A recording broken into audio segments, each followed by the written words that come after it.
Right now, your body is exhausted, but your mind won't stop. Thoughts are racing, worries about tomorrow, replays of today, that restless feeling that something needs to be figured out before you can rest.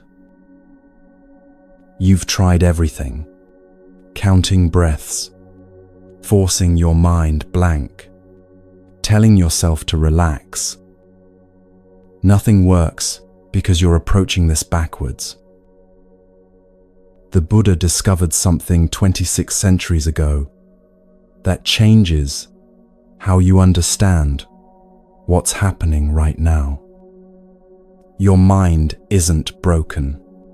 You're not doing this wrong. This restlessness has a specific cause, and that cause can be seen. What keeps you awake isn't the thoughts themselves. It's a confusion about who you actually are and what those thoughts mean. The Buddha taught 4 truths about suffering. You already know the first one. This struggle is real. Tonight, you'll discover the other 3, not as beliefs to accept, but as direct experiences you can verify in the next 3 hours.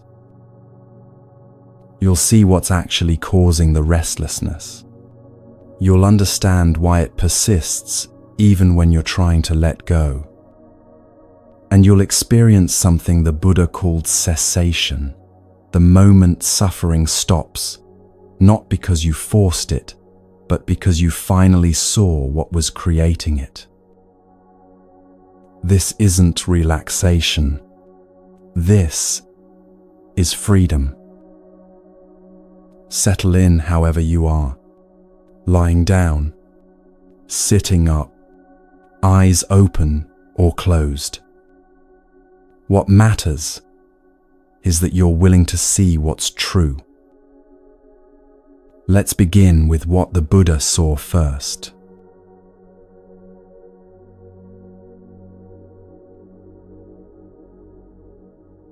The night of his awakening, as the Buddha sat beneath the Bodhi tree, the first confusion he saw clearly was this. He had been believing every voice in his head was him speaking. For years he'd taken orders from thoughts, as if they were commands from his true self. You're not good enough. You need to achieve more. Something is wrong with you. He believed these voices because they spoke in first person. I am this. I need that. I should be different. But that night, watching closely without interference, he saw something that changed everything. There was a voice speaking, and there was something aware of that voice. 2 distinct things, not one. The voice said, I'm failing. But something was already present to hear that statement, to register it, to know it was happening. Which one was actually him? If the voice saying, I'm failing, was truly him, who was listening to it? This question unraveled everything he thought he knew about himself. And it's the same confusion keeping you awake right now. Since you woke up this morning, a voice has been narrating your life. I need coffee. That meeting was awkward. I'm behind. I'm anxious. It comments constantly, judges everything, predicts the future, criticizes the past. Over time, something dangerous happens. You stop noticing the voice and start assuming it is you. The Buddha called this the fundamental mistake. Not a sin, not a moral failure. Misidentification. You confuse a process with an identity. Watch what actually happens when thoughts arise. A memory shows up out of nowhere. You didn't summon it. You didn't plan for it. It just appeared. A worry hijacks your attention while you're trying to focus on something else. An image flashes through your mind without warning. You didn't choose the timing. You didn't design the content. You didn't approve any of this. If thoughts were truly you would have complete control over them. You don't. That alone should raise questions about the story you've been told your whole life. Ajahn Brahm discovered this same truth one night in his monastery cell in Thailand. He'd been meditating for 18 hours, exhausted, and his mind turned vicious. The voice said, "You're terrible at this. You're the worst monk in Thailand. You should give up." He believed it. The criticism felt true, personal, urgent. Then a question appeared that changed his life. Wait, who's saying I'm terrible? If there's a voice saying, "I'm bad at meditation," and someone hearing that voice and judging it, which one is actually me? He sat with that question for hours, not trying to answer it intellectually, just watching. And slowly, like a knot coming undone, it unraveled everything. The mind feels personal because thoughts use the word I constantly. I failed. I need to fix this. I'm not enough. Language makes it feel intimate. But intimacy is not ownership. A radio can say your name. That doesn't make it you. The Buddha taught this directly in the Anatta Lakkhana Sutta, his second teaching after awakening. He gathered his first students and asked them to examine experience closely. He taught about 5 aggregates, 5 categories that make up what we call a person: form, feeling, perception, mental formations, and consciousness. Then he asked questions. Is form permanent or impermanent? Impermanent, Lord. Is what is impermanent satisfactory or unsatisfactory? Unsatisfactory, Lord. Is it fitting to regard what is impermanent, unsatisfactory, and subject to change as, this is mine, this is myself, this is what I am? No, Lord. He went through each aggregate with the same questions. The same answers emerged. None of the 5 aggregates is self. All are processes, not entities. All are constantly changing, unreliable, not under our control.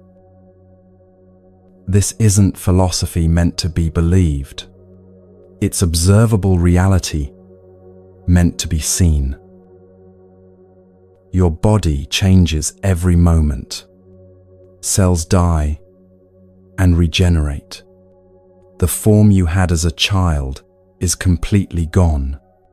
Is that form you? Feelings arise and pass. Pleasant becomes unpleasant. Neutral becomes intense. Which feeling is the real you? Perceptions shift based on conditions. What you perceive when tired differs from what you perceive when rested. Which perception is you? Mental formations, thoughts, habits, reactions change constantly. The thought patterns you had 10 years ago have transformed. Which pattern is you? Even consciousness itself arises based on conditions.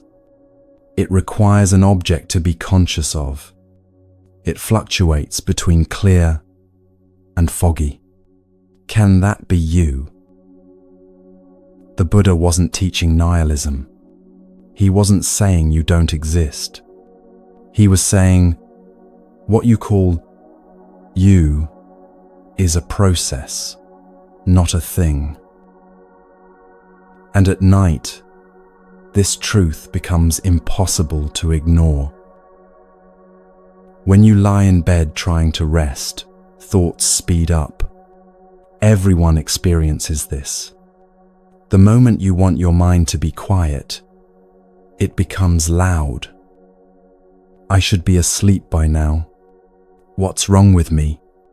Tomorrow will be a disaster. I can't do this. I'm broken. If these thoughts were truly you, why would they sabotage the rest you desperately need? Why would you attack yourself when you're most vulnerable? The answer is uncomfortable but liberating. They're not working in your interest. They're just conditioned patterns running on autopilot. Like a record player spinning the same scratched album, the music isn't trying to harm you. It's just playing what's been carved into the grooves. This is where the Buddha's teaching becomes practical medicine.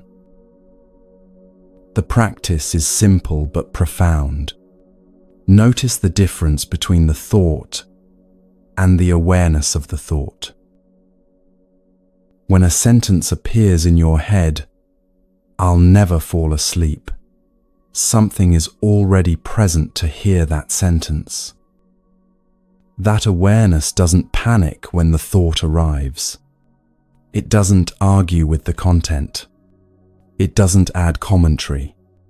It simply knows a thought is present.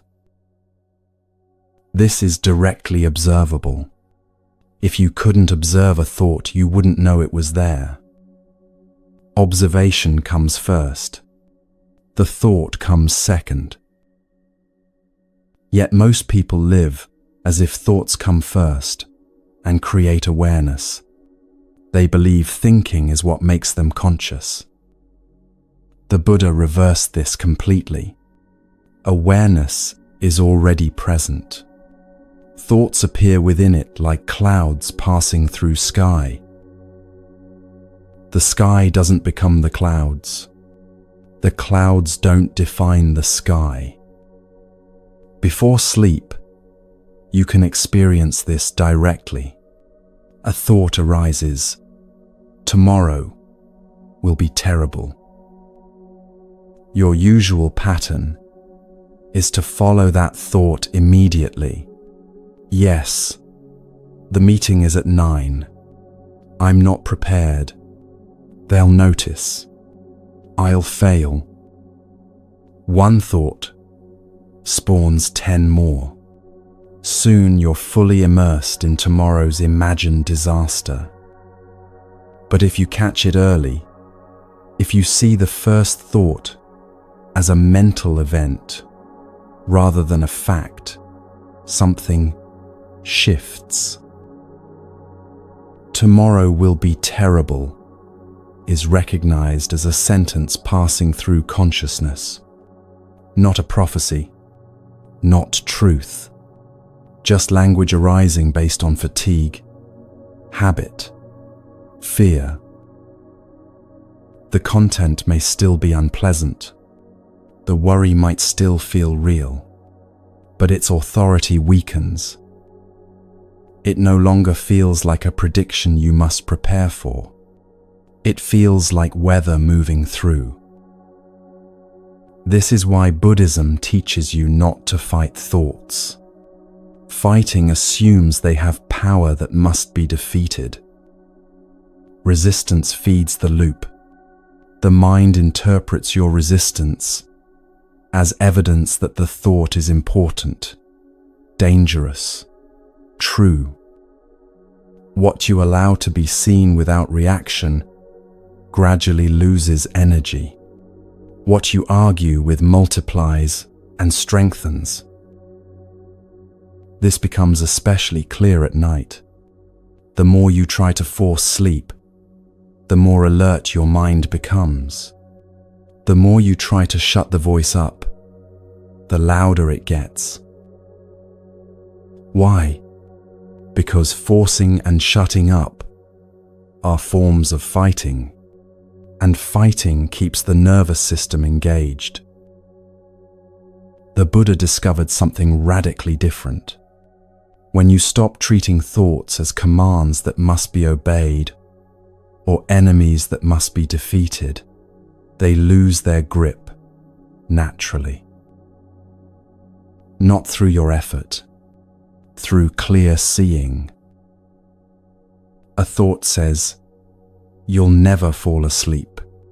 Instead of believing it or fighting it, you simply note, "Thought about sleep appeared."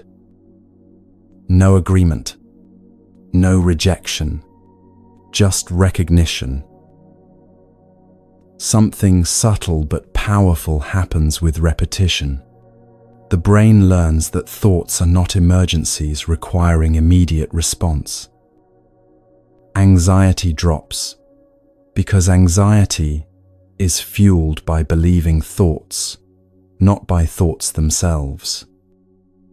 The sense of a solid, suffering self softens because that self is nothing more than a collection of believed thoughts.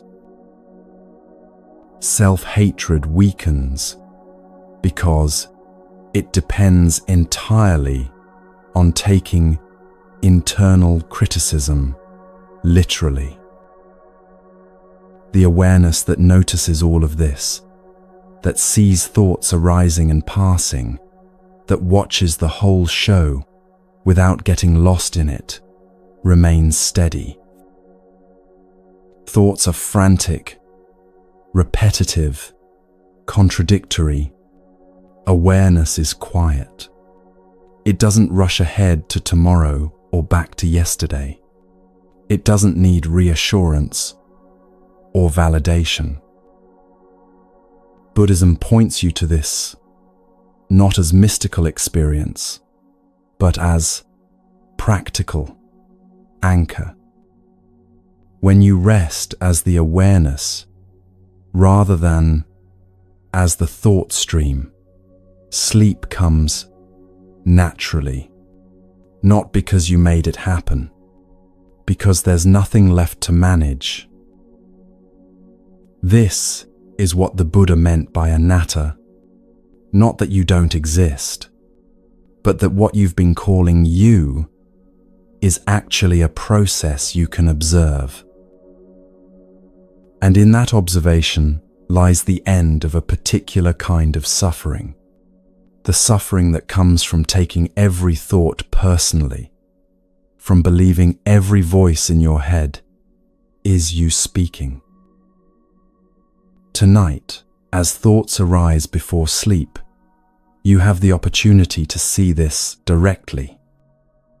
Not to believe it because the Buddha said it, not to adopt it as philosophy, but to verify it in your own experience. Watch a thought appear. Notice that you didn't create it deliberately. Observe that something already present is aware of it. That's all. That simple observation, repeated, is the practice.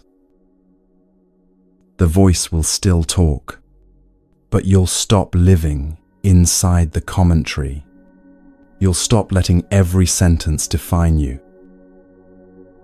And sleep will deepen, not because problems vanished, but because you're no longer fused with the voice describing them. This is the foundation the Buddha laid that night beneath the tree. Not compassion practices, not moral guidelines, not even meditation techniques. First, see the truth. The voice in your head is an event, not an identity. Once that's understood, suffering loses its primary grip, and sleep stops being a battlefield where you fight your own thoughts. It becomes what it was always meant to be, a natural return to rest when the day's work is done.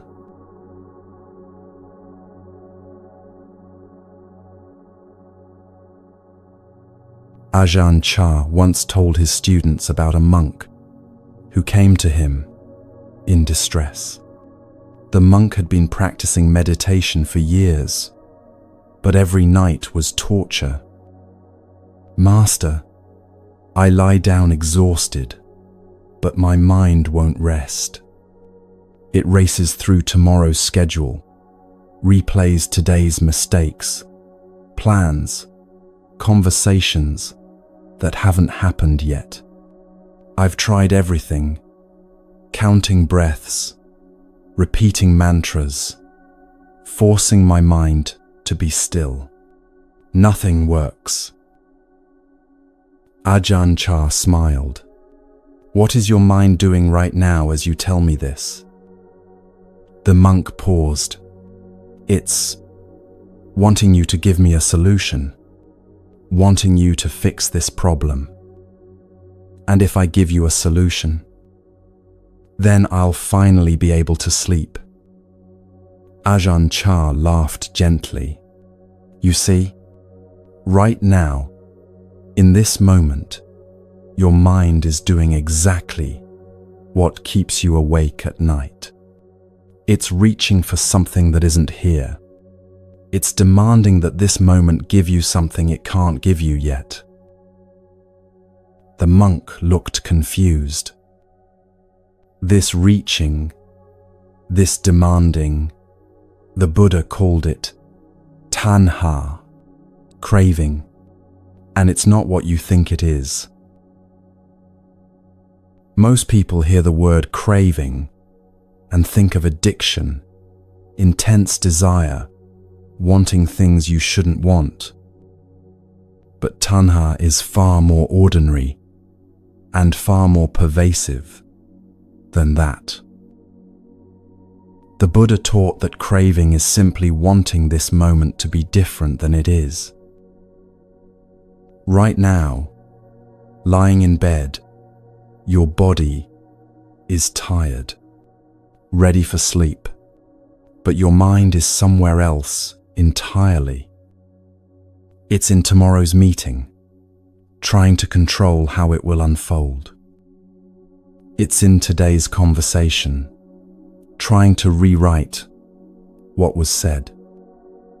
It's in an imagined future where you finally have everything figured out and can rest. None of these places exist right now. They're mental constructions, but your mind treats them as if they're more real, more important, more urgent than this actual moment. The thoughts themselves seem productive. I need to prepare for tomorrow. That sounds responsible. I should have handled that better. That sounds like healthy self-reflection. If I can just figure this out, everything will be okay. That sounds like problem solving. But look beneath the surface of these thoughts. Beneath every single one is a demand, an insistence, a craving for reality to be other than it is. The Buddha called this the second noble truth. Suffering arises from tanha, from craving, from thirst, from this constant reaching for what isn't present. Watch how this operates specifically at night. Your body has shut down for the day. Your muscles are ready to release. Your cells are prepared to repair and restore. But your mind keeps reaching forward, keeps grasping, keeps demanding. It wants reassurance about the future. Promise me tomorrow won't be a disaster. It wants closure about the past. Let me replay that conversation until I get it right. It wants certainty in an uncertain world. It wants control over what cannot be controlled. It wants answers that don't exist yet. And here's what makes craving so exhausting. When it doesn't get what it wants, and at midnight, it never does, it tightens. You feel this physically. Your jaw clenches. Your shoulders rise toward your ears. Your breathing becomes shallow, restricted. There's a restless energy in your chest, a feeling that you should be doing something, figuring something out, fixing something.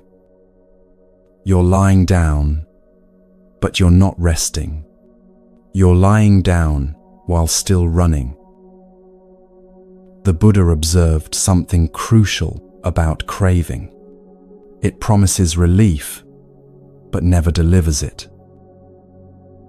Your mind whispers, "Just think about this one more time, and you'll have it figured out. Just rehearse that conversation once more, and you'll feel prepared.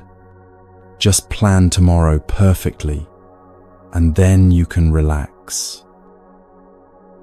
But the relief never comes. Peace never arrives through satisfying craving. It only arrives when craving stops. Consider this honestly. How many genuine problems have you solved while lying in bed at night trying to fall asleep? Not worried about them, not mentally rehearsed them, actually solved them. The answer for most people is close to zero.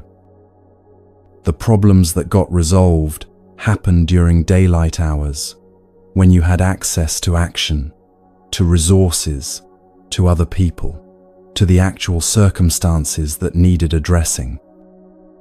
Yet every night, your mind tries again.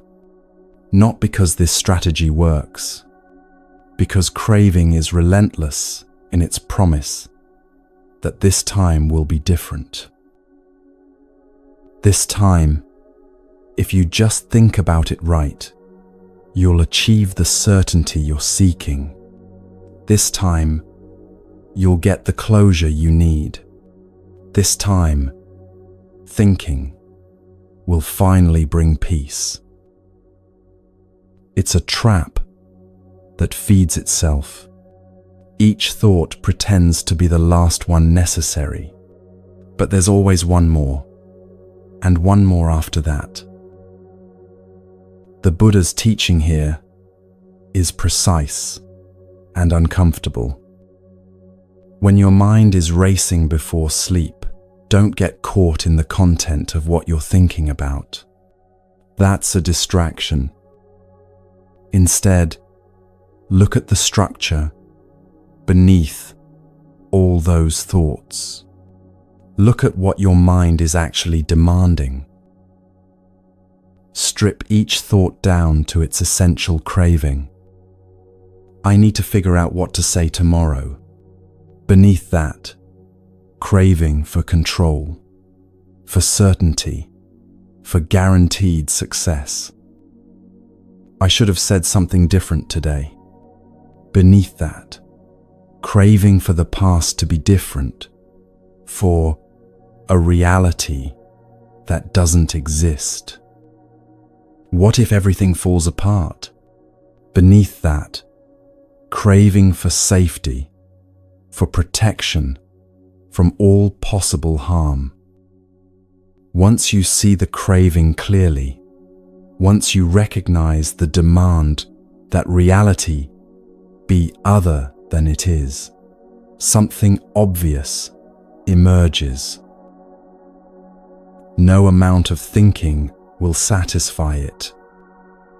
The demand itself is the problem, not the uncertainty or imperfection of your life. This is where most people misunderstand what the Buddha taught about letting go. They think letting go means suppressing desire, becoming passive, not caring about anything. That's not what the Buddha meant at all. Letting go means seeing clearly that craving is unnecessary. It means recognizing that peace doesn't come from getting what you want. It comes from no longer insisting you must have it right now. There's a verse in the Dhammapada that states this directly. From craving comes grief. From craving comes fear. One freed from craving knows neither grief nor fear. Not one freed from desire completely. One freed from craving, from the demanding, grasping, insisting quality that turns normal wants into sources of suffering. When this insight lands, even briefly, your body responds immediately. The muscles that were clenched soften. The breath that was shallow deepens. The nervous system shifts out of fight mode. Sleep becomes possible, not because your life circumstances changed, not because tomorrow became certain, but because the struggle with this moment has paused. The practice the Buddha taught is simple, but requires courage. Instead of feeding craving by following every thought, observe the craving itself. Feel the urge to plan, to replay, to figure out, to control. Don't follow the urge into action, but also don't suppress it or push it away. Just let it be felt fully in your body. The tight chest, the restless energy, the subtle anxiety that says something must be done right now. This is uncomfortable at first. You've trained yourself for years to escape this discomfort by thinking, planning, distracting, scrolling.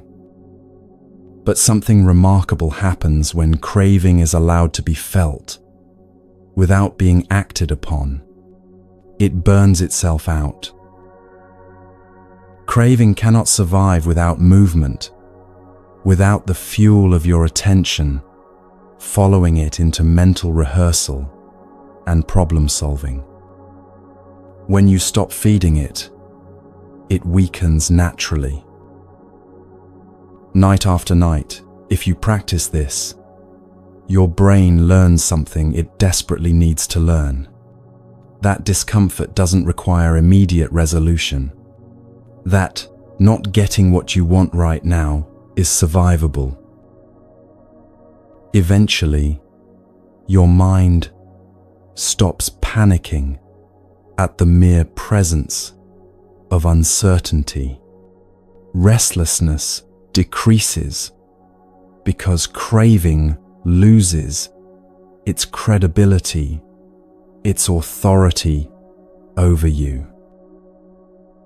This doesn't mean you stop wanting things in your life.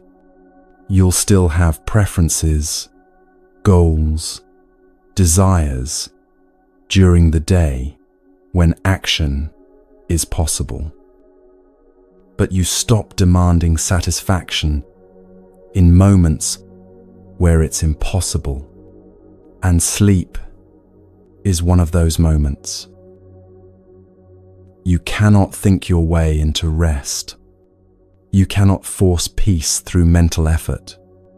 You can only stop chasing what isn't here and allow what is here to be enough.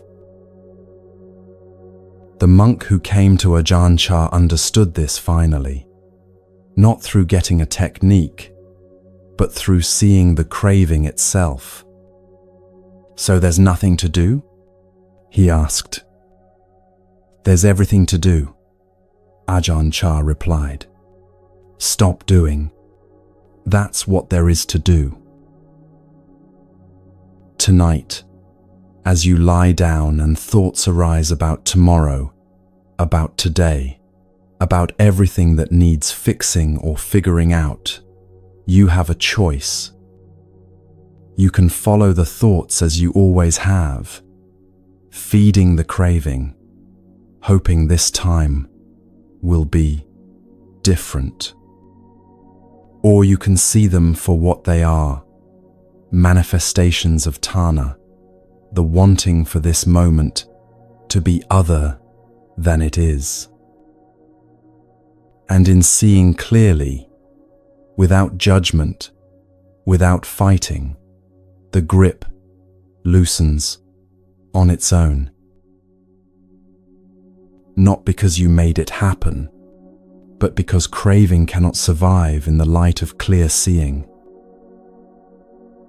This is the second noble truth lived, not just understood, and it changes how you meet every sleepless moment that remains.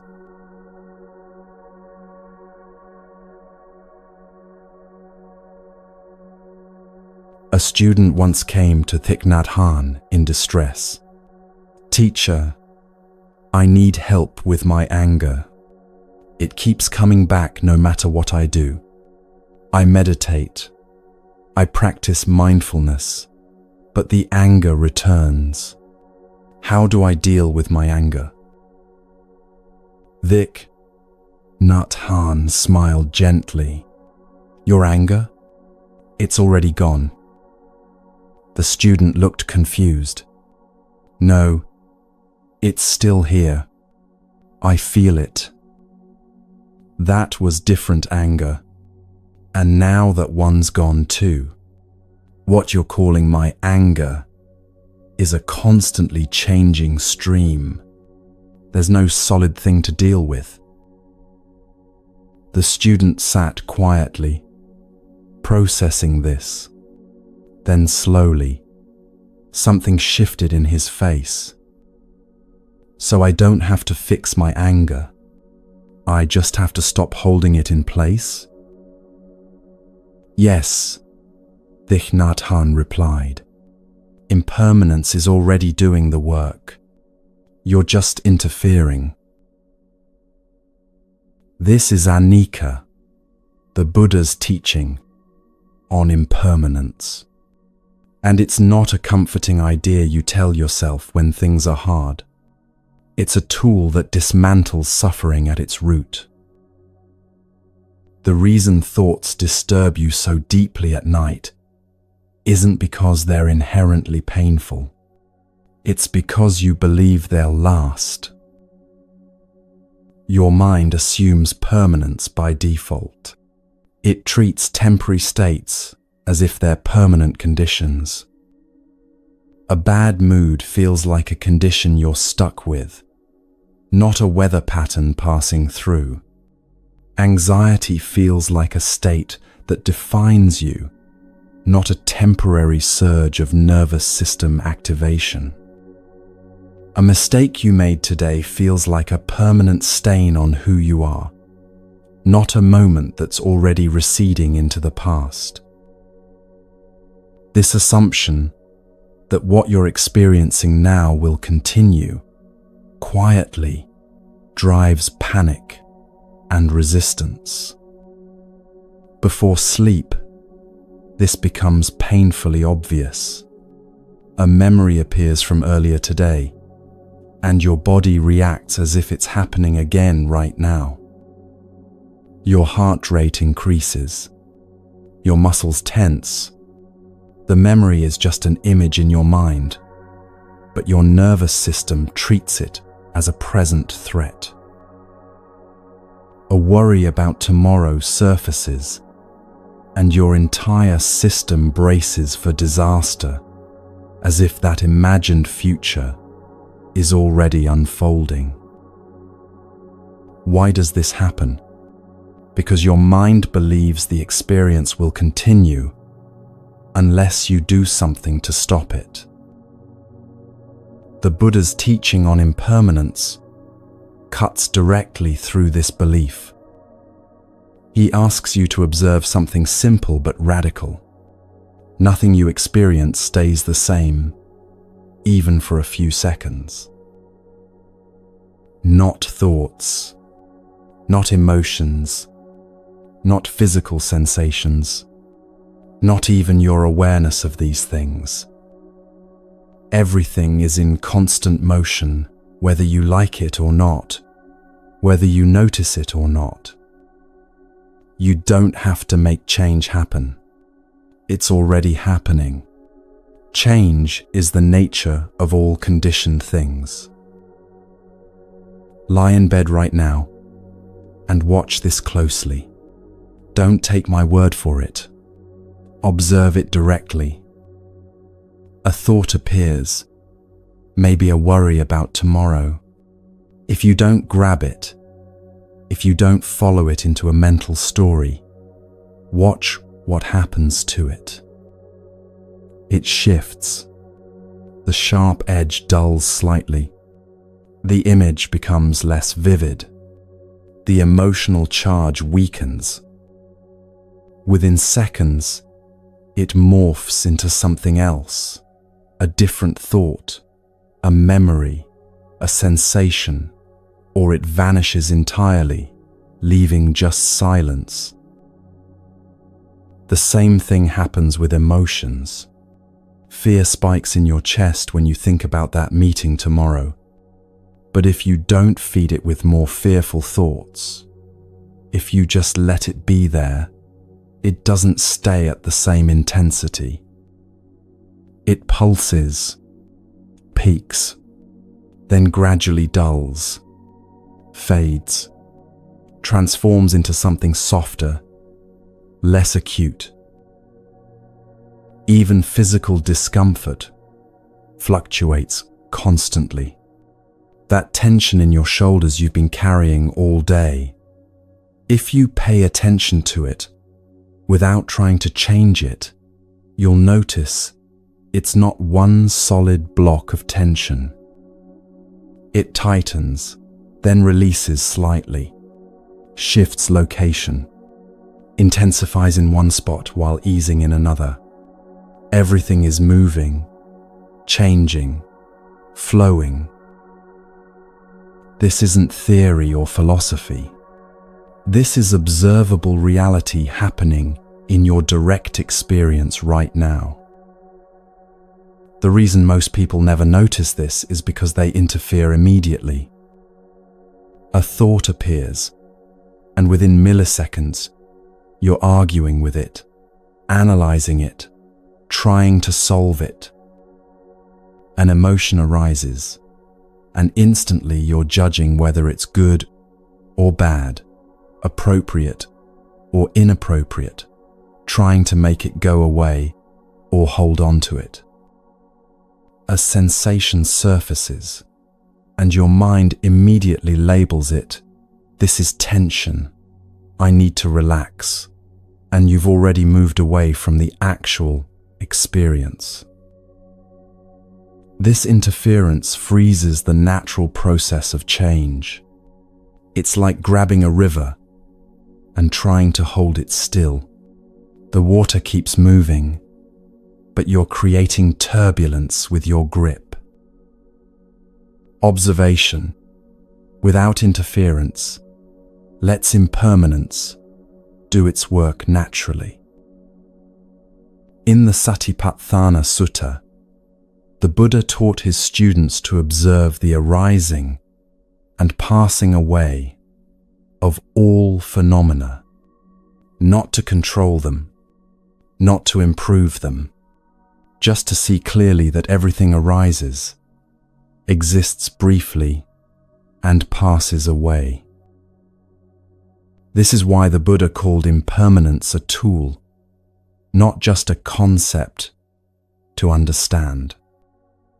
When you truly see, not intellectually grasp, but directly perceive, that your experience is changing on its own, you stop trying so hard to escape it. And the moment you stop trying to escape, suffering drops sharply. The pain or discomfort might still be present. The difficult emotion might still be moving through you, but the panic around it dissolves. Because panic depends on the belief that this state is permanent, that you're trapped in it, that it will never change unless you force it to change. When you see change happening naturally, that belief collapses. And with it, much of the suffering collapses too. Impermanence also breaks the illusion of a solid, fixed identity. At night, your mind tells you stories about who you are. I am anxious. I am broken. I am behind in life. These statements feel true. They feel like facts about a permanent self. But watch carefully. These are descriptions of temporary mental states, not facts about a solid, unchanging you. Right now you might feel anxious, but trace back through your day. Was there a moment this morning when you felt calm? A moment this afternoon when you were absorbed in something and anxiety wasn't present? The anxiety comes and goes. It's not a permanent feature of who you are. It's weather moving through. You might feel broken right now, lying awake when you desperately want to sleep. But haven't there been moments, maybe brief, maybe longer, when you felt whole, capable, okay? If you were truly, permanently broken, those moments wouldn't be possible. The feeling of brokenness is a temporary state, not an identity. The Buddha emphasized this because identity-based suffering is the heaviest kind to carry. When you believe pain is permanent and personal, I am this suffering, it becomes unbearable. When you see it as transient and impersonal, suffering is arising, it becomes workable. Impermanence removes the "this is who I am" story that keeps people stuck for years. The ego wants stability. It wants guarantees. It wants to know who you are and have that remain consistent forever. Impermanence threatens that illusion completely. It shows you that everything you think you are is constantly changing, constantly becoming something else. At first, this can feel frightening. If there's no permanent self, who am I? If everything changes, what can I hold on to? But once you stop fighting this truth, once you accept it fully, it brings a deeper kind of safety. The safety of knowing that no state, no matter how difficult, can imprison you forever. That anxiety you feel right now, it will change. maybe in 5 minutes, maybe in an hour, but it will not stay at this intensity permanently.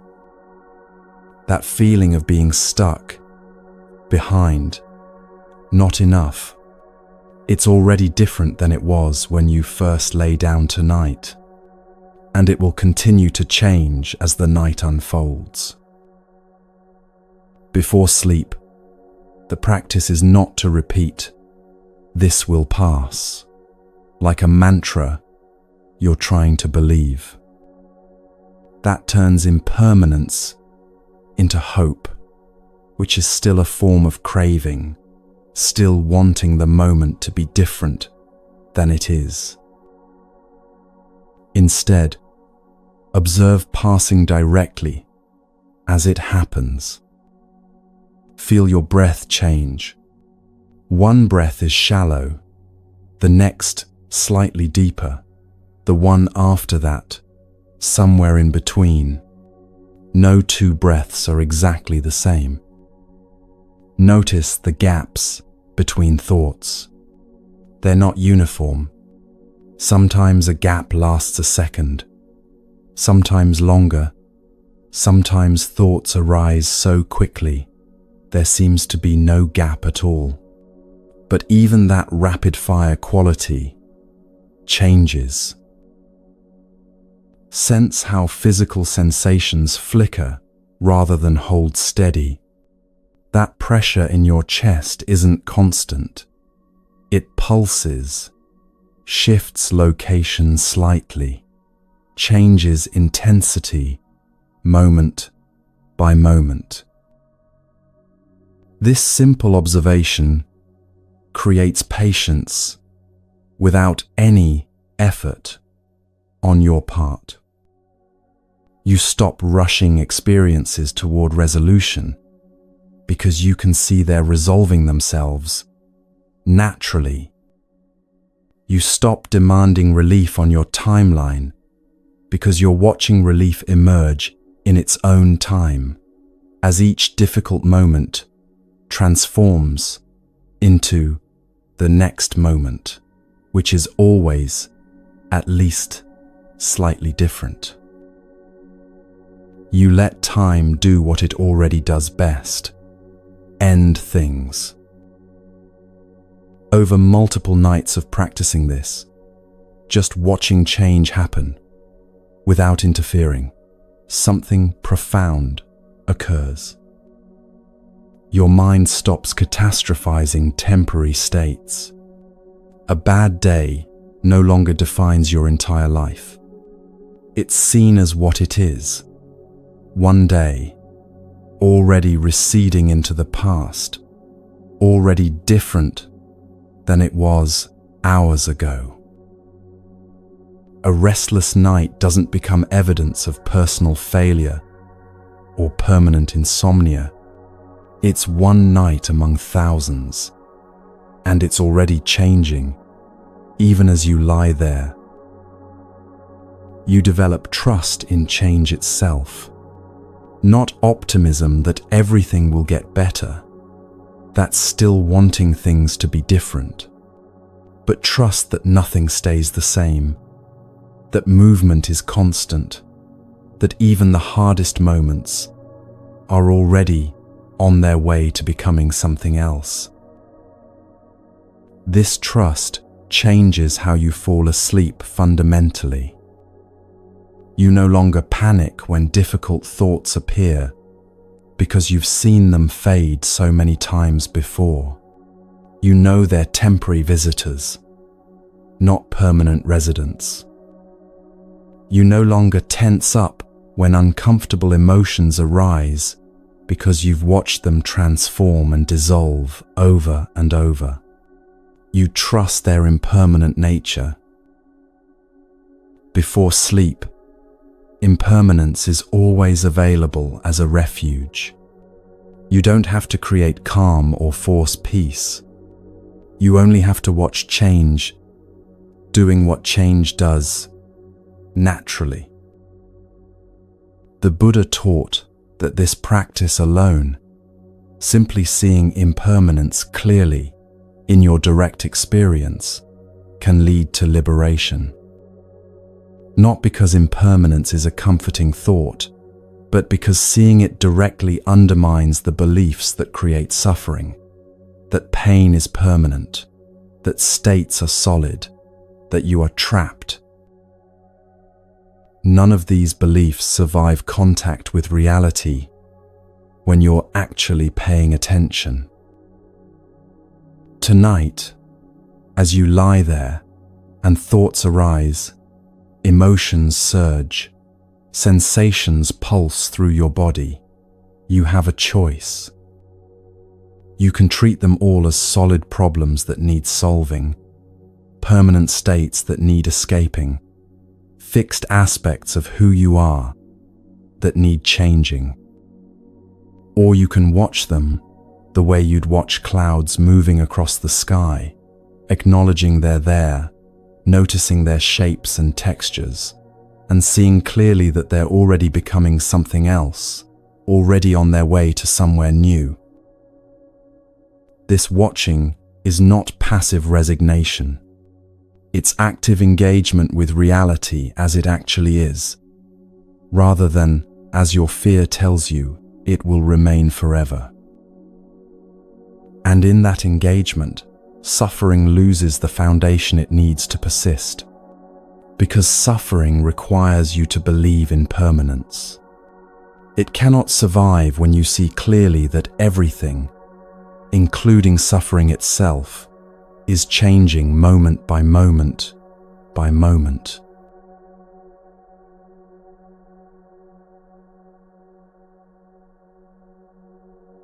Ajahn Brahm tells a story about building a brick wall at his monastery in the Australian outback. He and another monk spent weeks mixing mortar, laying bricks, making sure every line was straight and level. When they finished, they stepped back to admire their work. The wall stretched nearly 30 meters long, hundreds of perfectly placed bricks.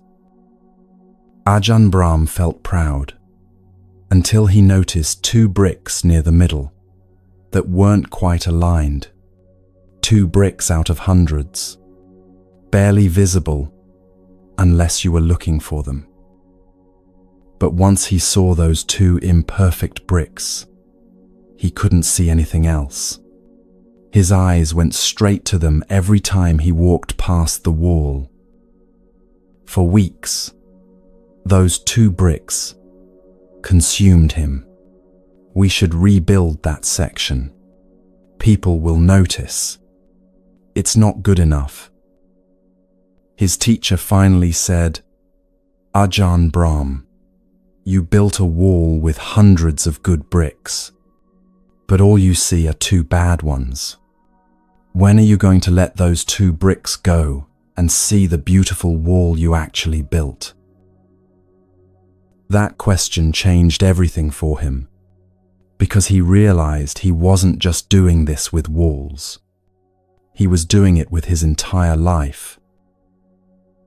Every day had hundreds of moments, but he spent his nights lying awake, focused on the 2 or 3 moments that went wrong, that didn't meet his expectations, that should have been different. This is the exhaustion nobody talks about. Not from working too hard during the day, from fighting with what already happened after the day is over. Your mind right now, as you lie here, isn't resting. It's arguing with the conversation that already ended hours ago, arguing with the decision you already made, arguing with moments now sealed in the past, unchangeable. This argument runs constantly in the background of your mind, but before sleep, it becomes impossible to ignore.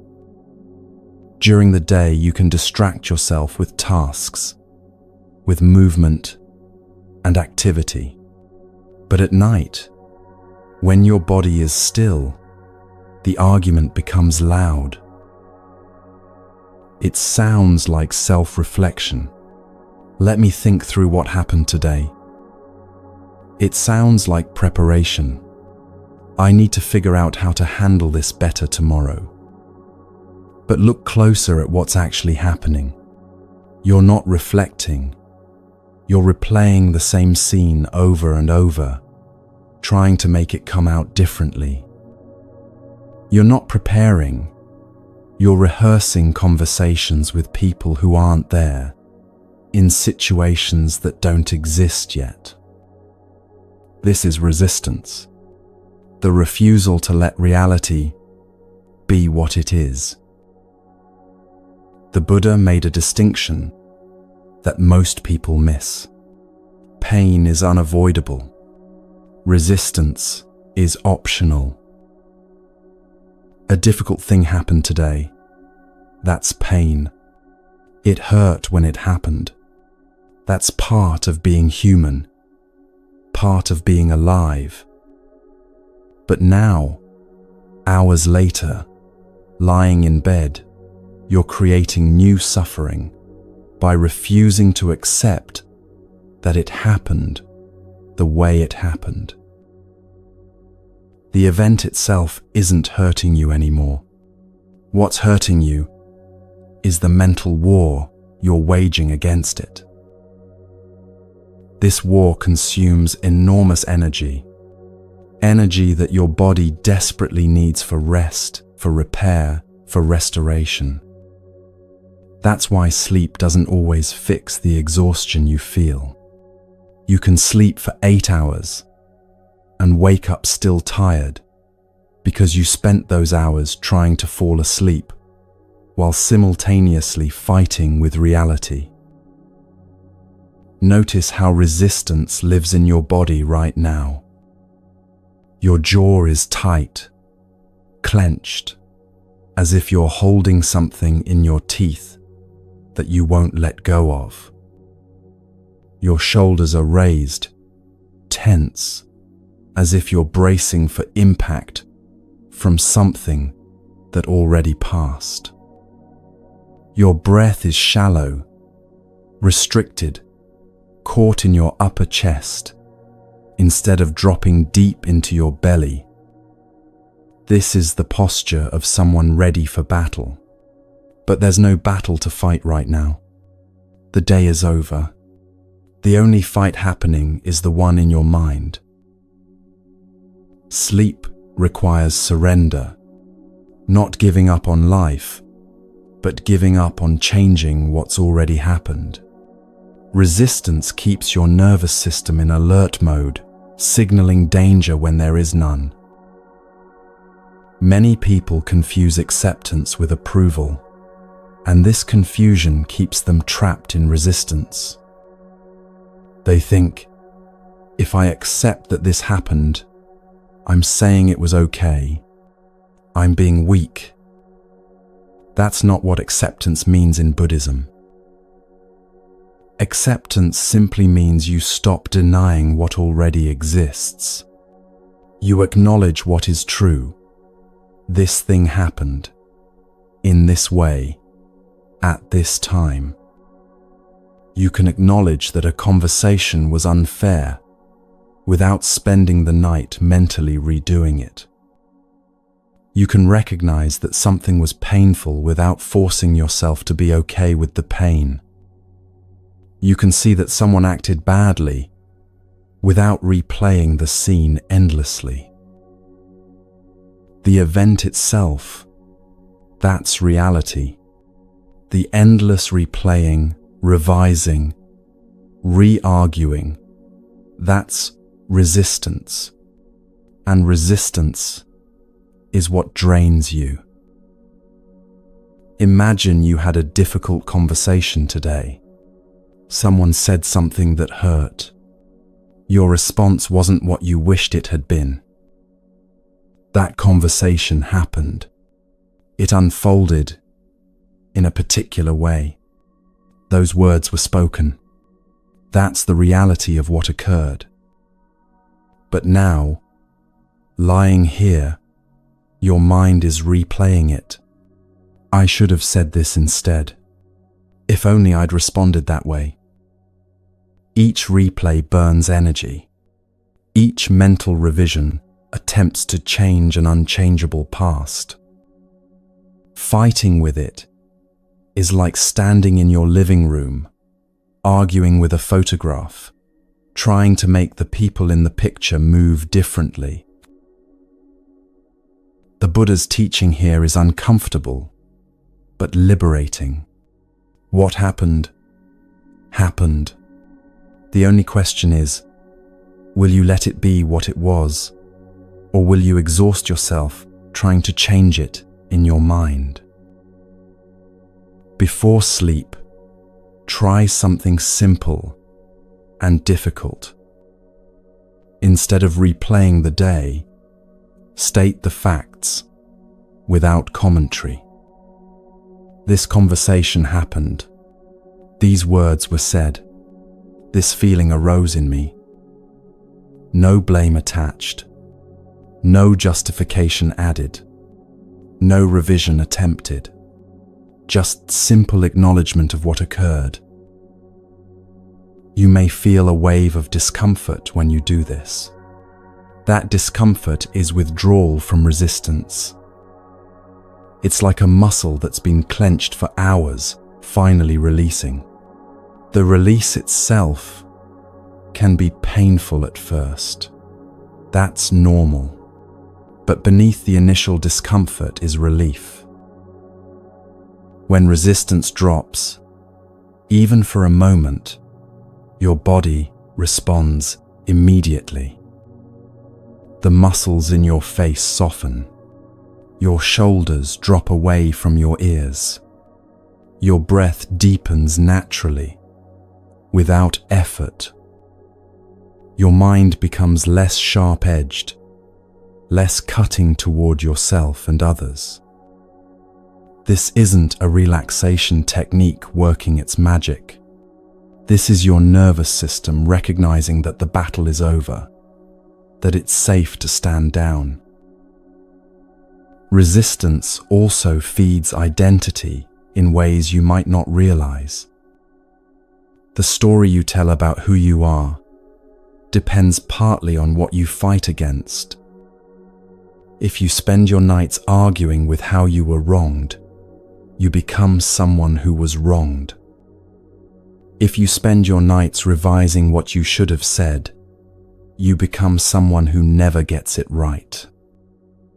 These identities feel important, even precious. They feel like the truth of who you are. But when you stop resisting reality, these identities lose their fuel, and that can feel threatening. Many people would rather stay exhausted than let go of the familiar story they tell about themselves. The Buddha saw through this attachment. He understood that maintaining an identity, even a painful one, costs enormous energy. Every day, without realizing it, you spend energy defending an image of yourself. Making sure the story stays consistent, making sure you see yourself a certain way. At night, when your conscious control falters, anxiety spikes. Your mind scrambles to keep the narrative together, to maintain the identity. But what if you didn't have to maintain anything? What if reality was allowed to be what it is, without your constant management and revision? Letting go of resistance feels like losing control. And, in a way, it is. You're losing control over a past that you never actually controlled in the first place. But what you're really losing is unnecessary labor. The exhausting work of trying to rewrite history in your head every night. The moment you stop trying to fix the past mentally, something shifts. The past loses some of its emotional charge. Not because anything got resolved or corrected, but because you stopped feeding it your energy. A memory without resistance attached to it is just an image, just information. It doesn't have teeth anymore. It can't bite you the way it does when you're actively fighting with it. This doesn't make you passive or resigned in your actual life. During the day, action still matters. Decision-making still matters. Learning from experience still matters. But nighttime is not the place for resistance. There's nothing productive you can do at midnight lying in bed. The conversation can't be re-had. The decision can't be unmade. The moment can't be relived. All you can do is acknowledge what happened and let it settle into the past, where it belongs. Buddhism teaches you to align your effort with reality rather than fighting against it. During the day, when action is possible, act. Make amends if needed. Have the difficult conversation. Make a different choice going forward. But at night, when action is impossible, let it be impossible. Stop trying to act in your mind when your body is lying still. There's a teaching attributed to the Buddha. You are not punished for your anger. You are punished by your anger. The same applies to resistance. Reality isn't punishing you for resisting it. Your resistance itself is the punishment. It doesn't protect you from pain. It multiplies it. It takes a moment that hurt when it happened and makes it hurt again and again, fresh each time you replay it. Tonight, you can choose something different. Not because you're suddenly able to accept everything that happened today. Not because you've forgiven everyone or made peace with everything. But because you're tired and the resistance is making you more tired, and continuing the fight achieves nothing except keeping you awake. Just for tonight, try stating what happened without arguing with it. Just for these hours of darkness, let the day be over. Tomorrow, you can pick up the work of living again. You can address what needs addressing, change what needs changing. But tonight, let the wall you built today be the wall you built, imperfect bricks and all. Stop staring at what went wrong and let yourself see that despite everything, you made it through another day. That's enough for now. That has to be enough. Because you cannot rest and resist at the same time. One requires letting go. The other requires holding on. And your body is asking, begging, for you to finally let go.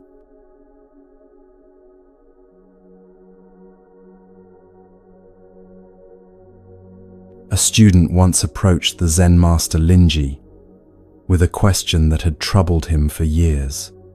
"Master, what is my true self?" Linji suddenly shouted, "Who is asking?" The student, startled, began to answer, "I am." Linji interrupted, "Show me this, I." The student looked down at his hands, gestured to his body, opened his mouth to speak. Linji cut him off again. "Those aren't you. Those are hands, body, words. Where is the I that owns them? The student fell silent. In that silence, something profound happened. The frantic search for a solid, permanent self collapsed, and what remained wasn't emptiness or nothingness. It was freedom. This is what happens in the dark when you stop maintaining who you think you are. All day long, from the moment you wake until now, you've been maintaining something. An image, a position, a story about who you are. You may not consciously think about it, but enormous mental energy goes into protecting this structure. How you're seen by others, how you see yourself, whether you're right or wrong, capable or incompetent, moral or flawed, strong or weak, whether you're ahead in life or behind, whether you're the person who was wronged or the person who made mistakes. Buddhism doesn't treat this as a personality trait or character flaw. It treats it as a process, a very costly one. The self you think you are is not a solid thing that exists independently. It's assembled moment by moment out of thoughts, memories, comparisons, and reactions. Because this assembly happens constantly, it feels permanent, like a building that's always been there. But the Buddha points out something unsettling. If you stop feeding this structure, it weakens. If you stop long enough, it dissolves. Not because you're destroying yourself, because what you've been calling yourself was never as solid as you believed. During the day, this constructed self feels necessary. You need it to function, to make decisions, to navigate social situations. But at night, when there's no one to perform for, no one to convince, nothing to achieve, the self becomes a burden. This is why many people struggle to sleep. The machinery that maintains identity doesn't know how to turn itself off. Before sleep, pay attention to what your mind is defending. A reputation you've built over years? I'm the responsible one. I'm the one who has it together. A past choice you need to justify? I made the right decision leaving that job, moving to this city, ending that relationship. A future version of yourself that you're desperately trying to become? I should be further along by now. I should have achieved more. The need to be right in an argument that's already over. They need to understand that I was right and they were wrong. The need to justify why you are where you are in life. I'm here because of these circumstances, these obstacles, these other people's choices. These defenses feel automatic, instinctive, but they're learned habits, patterns you've reinforced over years, and they keep your nervous system active long after your body is ready to rest. The Buddha was clear about this. The self isn't the problem. Clinging to it is. The effort required to hold your story together creates tension throughout your entire body. The fear of losing your story creates anxiety that keeps you awake. Sleep becomes difficult because letting go of who you think you are feels like disappearing entirely. This fear is subtle. It shows up as seemingly reasonable thoughts. If I stop thinking, I'll lose control of my life. If I stop reviewing everything, something important will slip through. If I don't maintain my identity, who will I be?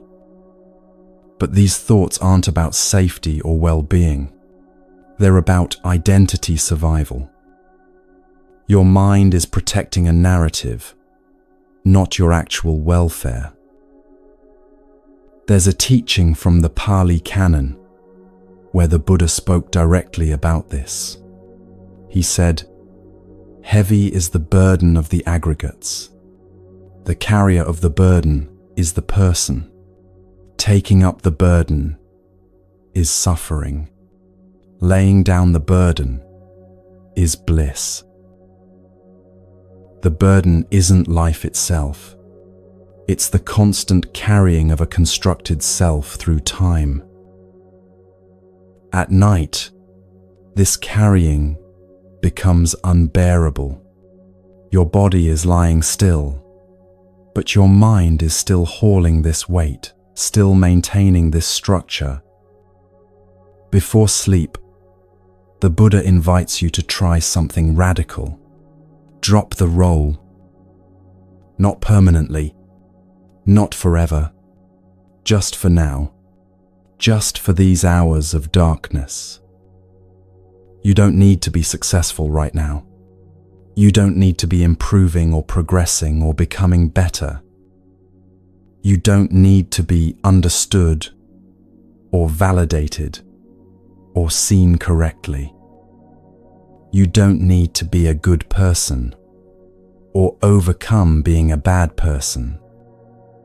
You don't need to have an answer to your life, a solution to your problems, a clear direction forward. All of that can resume tomorrow. The story can pick up again when the sun rises. But right now, in the dark, you don't need to be anyone.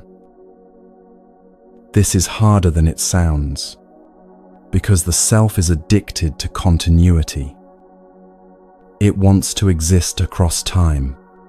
It wants yesterday's you, and today's you, and tomorrow's you to form one continuous, consistent narrative. But sleep interrupts continuity. Conscious control fades. The narrative breaks. And the self panics because it depends on constant reinforcement. Watch what happens when you stop feeding the story. A thought arises about who you are. I'm someone who struggles with sleep. I'm anxious. I'm behind. Your habitual pattern is to continue that thought, to elaborate on it, to build evidence for it. Instead, just let it end. Don't pick it up.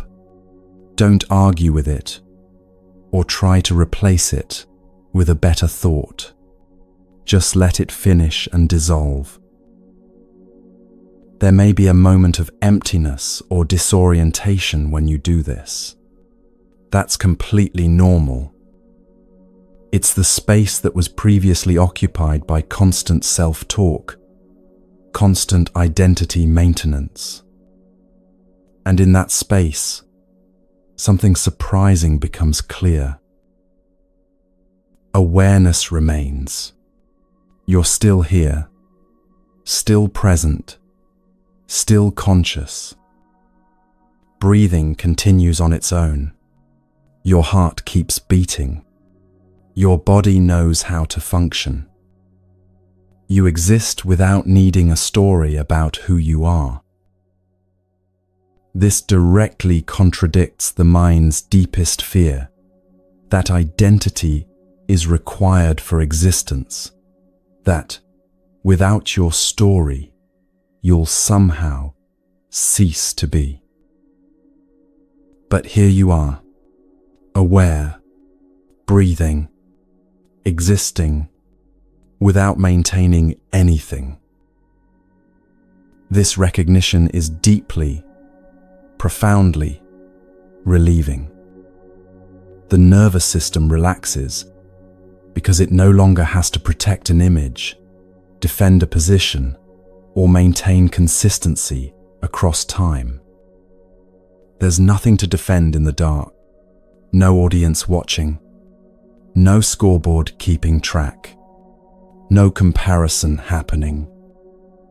You can simply be whatever you are in this moment without trying to make it match who you were yesterday or who you're supposed to become tomorrow.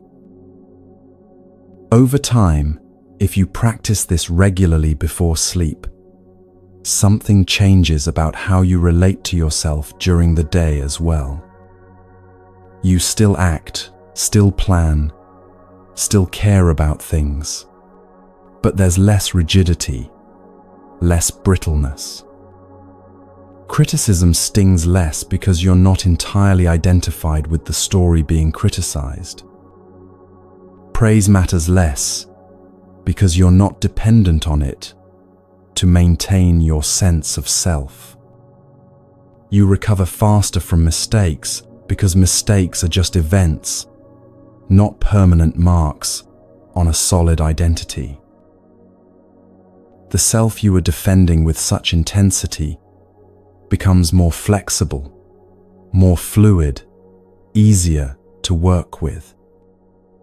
Sleep improves dramatically because your mind learns through repeated experience that nothing bad happens when the story pauses. Letting go stops feeling dangerous. It starts feeling natural, even restful. The Buddha never asked anyone to destroy their self or pretend it doesn't exist at the conventional level. He asked people to see it clearly for what it actually is, a useful but temporary construction. Like clothes you put on in the morning and take off at night, necessary for certain activities, but not who you fundamentally are. When the construction isn't needed, like now, in the dark, when there's nothing to do and nowhere to be, you can set it down. Before sleep, the constructed self is not needed. There's no function for it to perform. The moment you stop maintaining it, a massive amount of energy is freed. Energy that was going into defending, justifying, comparing, maintaining. That energy returns to your body as the capacity to rest. Not because you've done something to create rest, but because you've stopped doing the thing that was preventing it. Tonight, notice the thoughts that try to maintain your identity. I'm the kind of person who, I always, I never, people see me as, I should be. Notice them, and then, just for now, just for these hours, let them drop away unanswered. Don't replace them with better thoughts about yourself. Don't argue with them or try to correct them. Just let them fall away like leaves dropping from a tree. What remains isn't nothing. It's not a void or an absence. What remains is awareness without a story attached to it, breathing without someone who breathes, existing without needing to be someone in particular. This is what the Zen student discovered in that moment of silence with Linji. When he stopped trying to find a solid self, when the search collapsed, he didn't disappear. He was more present, more here, more free than he'd ever been. because he was no longer using his energy to maintain an image. He was simply being what he already was. Tonight, you have the same opportunity. Let the day's identity rest. Let the story pause. Let the constant self-narration fall silent. Tomorrow, you can pick it all up again if you need to. The roles will still be there. The responsibilities will still exist. The story can continue. But for now, just be here without being anyone. Breathe without being a breather. Exist without carrying the weight of who you think you should be. This isn't loss. This is rest. And rest is what your body has been asking for all along.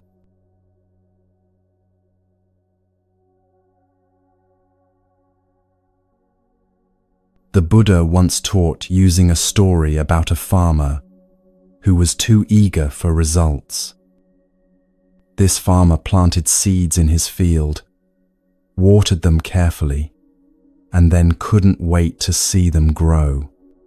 Every few hours, he went out to check on them.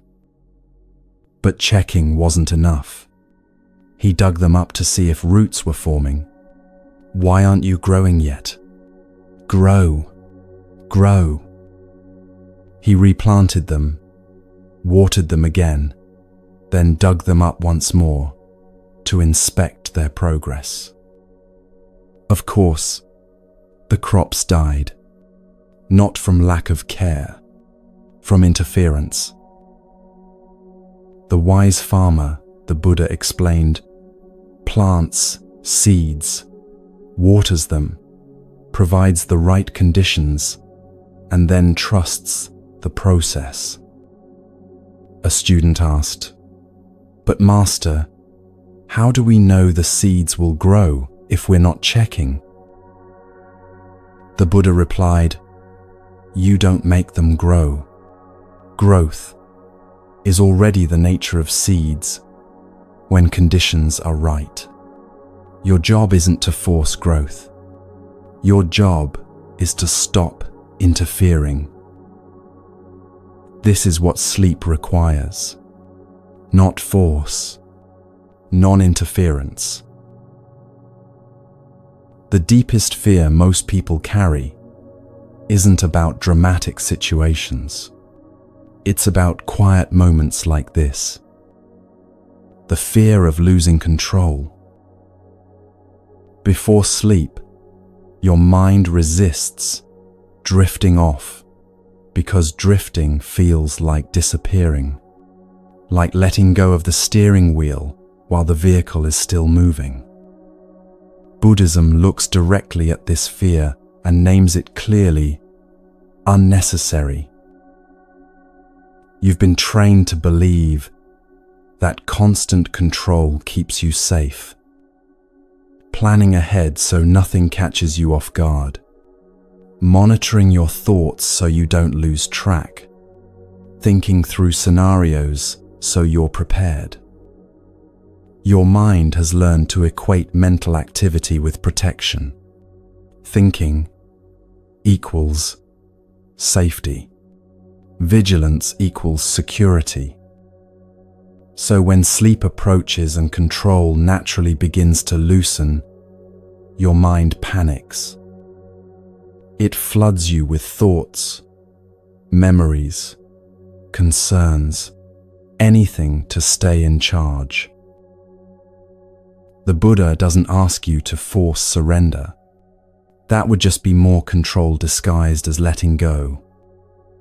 Instead, he asks you to notice something already happening. As you lie here right now, control is fading on its own. Your thoughts are becoming less coherent, more fragmented.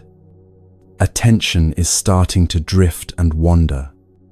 The ability to hold a clear narrative is weakening. And yet something remains aware of all of this. That awareness doesn't depend on your effort. You're not producing it through concentration. You're not sustaining it through willpower. It's simply present, quietly registering everything, the fading, the drifting, the approaching silence. Even as thoughts lose coherence and control slips away, awareness continues. Still here, still noticing. This directly contradicts your mind's deepest belief, that control keeps you existing, that without it, you'll cease to be. Notice how this plays out every single night. You don't decide the exact moment sleep begins. It happens to you. You don't control the transition. It unfolds on its own. Control fails every night, and nothing catastrophic occurs. You don't fall apart when conscious control lapses. You don't stop existing when you stop managing your mind. Yet despite this nightly evidence, your mind continues to treat letting go as a threat. The fear isn't really about sleep itself. The fear is that if you stop managing your mind, something will go wrong. Something important will be forgotten. Some problem will go unsolved. Some disaster will happen because you weren't vigilant. The Buddha invites you to test this fear directly through experience. Let control weaken right now without intervening. Let your attention float wherever it wants to go. Let thoughts break apart into fragments that don't make complete sense. See what actually happens when you stop being the manager. What happens isn't chaos. It's continuity without effort. Breathing continues on its own, without you directing each breath. Your heart keeps beating without you remembering to make it beat. The body remains safe without your supervision. Awareness doesn't blink out or disappear. It stays present, watching the whole process unfold. The mind's role as supervisor is revealed to be optional. You don't need to be on duty. The body knows how to rest. Sleep knows how to arrive. This realization builds trust at a level deeper than intellectual belief. You don't have to convince yourself that it's safe to let go. You don't have to repeat affirmations. You simply experience, night after night, that release doesn't equal danger. Your nervous system learns this through direct exposure, through repeated evidence that letting go doesn't result in harm. And this trust carries over into your waking life. You stop micromanaging every thought and feeling that arises during the day. You allow emotions to surface without immediately trying to fix them or push them away. You stop panicking when thoughts lose clarity under stress, because you've seen what happens when mental clarity fades. Awareness remains. You've witnessed what happens when control drops away. Nothing breaks. You don't disappear. Before sleep, this lesson becomes especially powerful. Instead of trying to make yourself fall asleep, which never works, allow the natural loss of control to happen. You'll feel the urge to reassert thinking, to grab hold of your mind, and steer it back towards something manageable. Notice that urge and then let it pass without acting on it.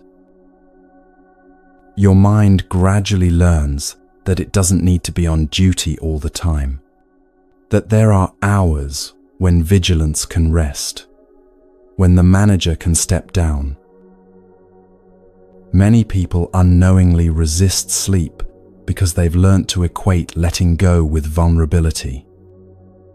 Vulnerability feels dangerous, so they stay alert, stay in control, stay managing their thoughts, even though their body is exhausted.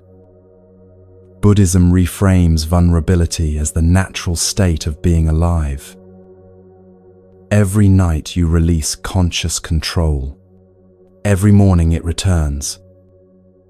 This has happened thousands of times in your life already. There's no evidence that control is what holds you together. In fact, the opposite is true. The times you sleep most deeply are the times when you let go most completely. As this understanding deepens through experience, anxiety around sleep naturally fades. You no longer feel the compulsive need to monitor the process of falling asleep. You stop checking whether you're falling asleep fast enough. The body is allowed to take over and do what it already knows how to do. Buddhism doesn't romanticize this process or make it mystical. It treats it as a simple, functional insight. When your system trusts, through experience, that awareness persists, even without effort, it stops burning energy on unnecessary vigilance. The chronic tension of always being the manager, always being in charge, that tension releases. And in that release, sleep becomes possible, not because you made it happen, but because you stopped preventing it. Eventually, after enough nights of practicing this, surrender stops feeling like loss. It starts feeling like relief. You stop bracing against the darkness, against the unknown of unconsciousness. You stop clinging to thought as if it were a life raft, because you've discovered that control was never the source of safety. Awareness was always there, quietly present, even as your conscious mind pretended to be in charge. When you finally let go at night, really let go, you don't disappear into nothingness. You discover something surprising. You were never the one holding everything together in the first place. The breath was breathing itself. The heart was beating itself. Awareness was being aware without your help. Life was living itself through you, not because of your constant management, but despite your interference. There's a line from the Heart Sutra, though different Buddhist schools interpret it in different ways: no attainment and nothing to attain. Nothing you need to grasp. Nothing you need to achieve. Nothing you need to control. Everything is already functioning. Everything is already in process. Your only job is to stop interfering with the natural process of rest.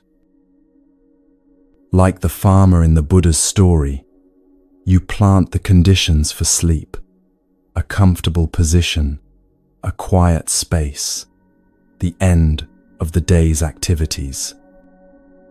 And then you trust the process. You let go. You stop digging up the seeds to check if they're growing. Growth happens on its own when you stop interfering. Sleep arrives on its own when you stop trying to force it. Rest emerges naturally when you release the exhausting work of constant control. Tonight, right now, you have the opportunity to test this directly. Not by believing it, but by simply allowing what's already happening to continue without your interference. Control is already fading. Thoughts are already fragmenting. The transition towards sleep is already beginning. You don't have to make any of this happen. You only have to stop stopping it. Let your attention wander where it will. Let thoughts dissolve into images and sensations. Let the familiar sense of being in charge gradually soften and blur. Nothing bad will happen. You won't be lost. You won't disappear. You'll simply rest. Deeply, naturally, completely. And in the morning, when awareness returns and control reassembles itself, you'll remember you never needed to hold so tightly. The seeds were always growing on their own. You just needed to stop digging them up to check. Tonight, let them grow. Let sleep come. Let control go. Trust what the Buddha pointed to, that things unfold naturally when conditions are right and interference stops. Your only work is to let that unfolding happen. And that's not work at all. It's rest.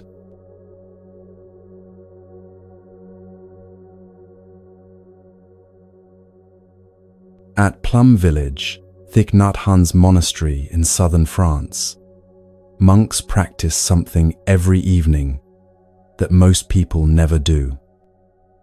Before sleep, they sit quietly in their rooms and review the day that just ended, not to judge themselves, not to criticize or fix, but to understand. They ask themselves, what seeds did I water today? Did I water seeds of anger or seeds of kindness? Seeds of fear or seeds of peace? Seeds of judgment or seeds of compassion? A young monk once asked Thich Nhat Hanh, "Teacher, why does this matter? The day is already over. I can't change what happened." Thich Nhat Hanh replied gently, "The day is over, yes, but the seeds you watered are still growing. What you gave attention to today will be stronger tomorrow. What you ignored today will weaken. You're not reviewing the past. You're setting conditions for who you become. This is karma, not cosmic payback or divine punishment. Conditioning through attention.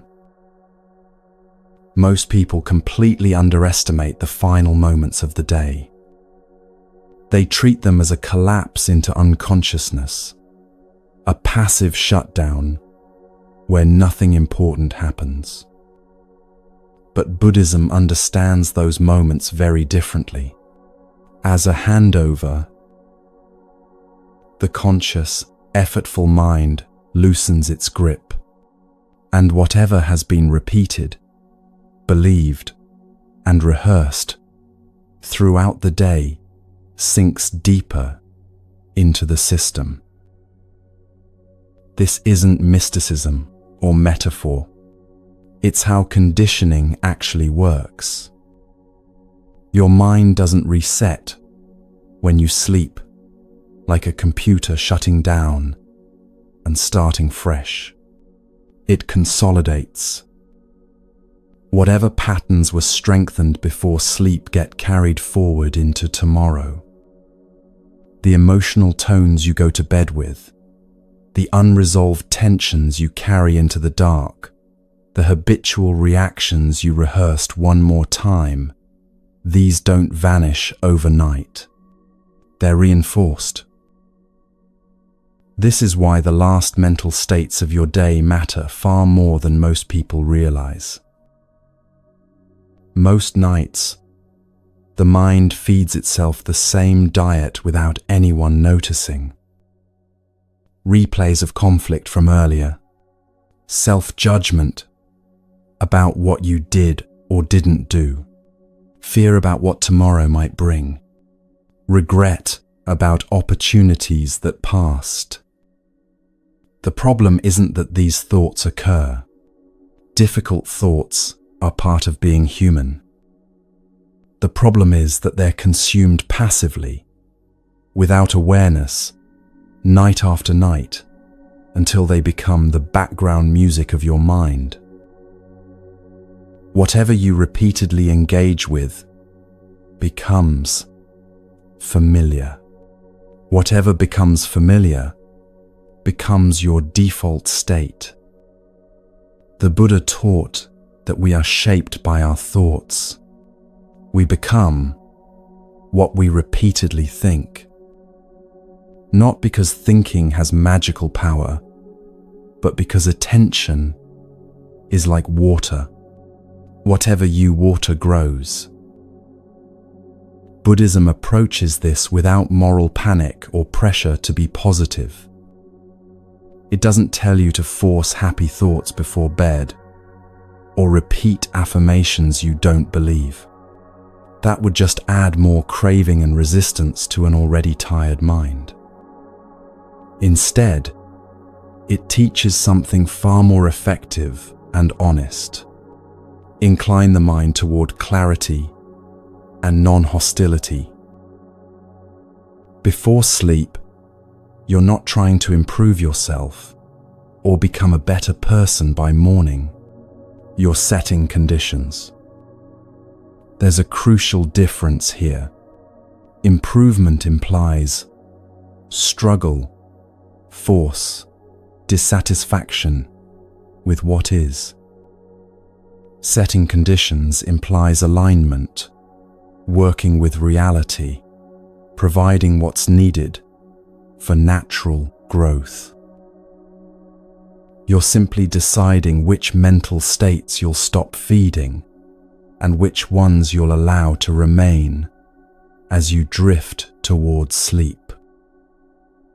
There's a traditional practice from the Vinaya, the monastic code, that outlines evening reflection. 3 questions monks ask themselves before sleep. Did I cause harm today, to myself or others? Did I live with awareness, or did I move through the day on autopilot? What did I learn that I didn't know this morning?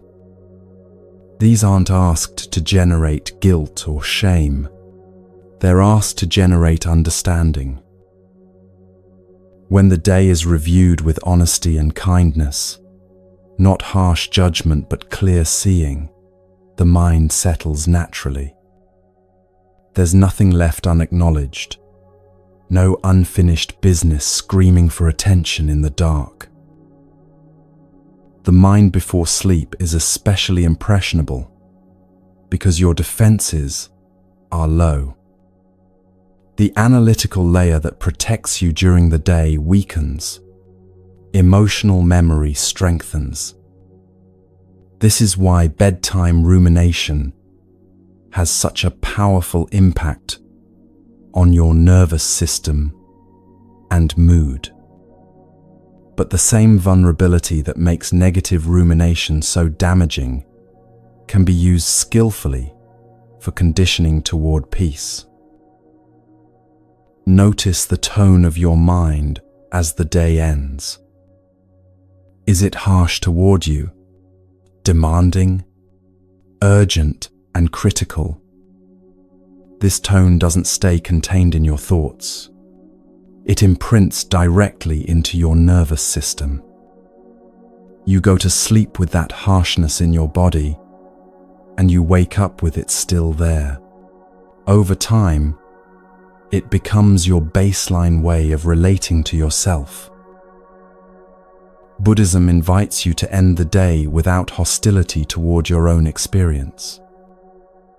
This doesn't mean you have to like everything that happened. It doesn't mean approving of your choices or pretending everything is fine. It means dropping the internal attack, stopping the war you're waging against yourself for being human. Self-directed aggression before sleep is especially damaging because there's no counterbalance. During the day, you might take action, make amends, course correct. But at night, there's no action possible, no correction available. There's only repetition of the attack over and over, with no resolution. Non-hostility isn't indifference or not caring. It's the absence of violence toward your own mind. When a regret appears about something you said today, you don't punish yourself for having that regret. You acknowledge it and let it be. When fear arises about tomorrow, you don't shame yourself for feeling afraid. You allow the fear to exist without escalating it through judgment. This simple shift from hostility to allowing changes conditioning at a fundamental level. Your brain gradually learns that mistakes are survivable without self-attack. That fear doesn't require shame on top of fear. That awareness can hold discomfort without adding cruelty to discomfort. Over weeks and months of ending your days this way, something shifts. Chronic anxiety decreases. Self-criticism loses its automatic quality. Not because you've become perfect, but because you've stopped reinforcing the pattern of internal violence every single night. Buddhism also emphasizes what you recall before sleep, not just what you avoid. Not recollection of your achievements or what you got done, but recollection of understanding. Remembering what you learned tonight through these hours. That thoughts aren't commands requiring obedience. That craving is optional, not inevitable. That experiences pass on their own. Remembering that the identity you defend all day is constructed, not solid. That control is optional, not required. That nothing about being human requires self-attack. These reminders don't function as beliefs you're trying to convince yourself of. They function as orientation. What you recall before sleep becomes the lens through which your mind organizes experience during sleep and upon waking. If the lens is fear, if the last thoughts before sleep are anxious and attacking, you wake up braced for threat. If the lens is clarity, if the last moments are characterized by understanding and non-hostility, you wake up steadier, more resourced. Many people unknowingly sabotage themselves every night. They spend hours during the day trying to cultivate discipline, practicing meditation, reading wisdom teachings, working on themselves. Then they spend the final hour before sleep feeding their mind chaos, conflict, harsh self-judgment, and fear. Buddhism sees this as wasted effort, not because the daytime practice doesn't matter, but because conditioning doesn't respond to intention alone. It responds to repetition, to what actually happens, night after night. This is why monks in training are taught to guard the mind at night with special care, not through force or suppression, but through wise restraint. They don't indulge mental drama when the mind is most impressionable and defenseless. They don't rehearse identity stories about who they are or should be. They don't feed resentment by replaying wrongs. They don't feed fantasy by escaping into imagination.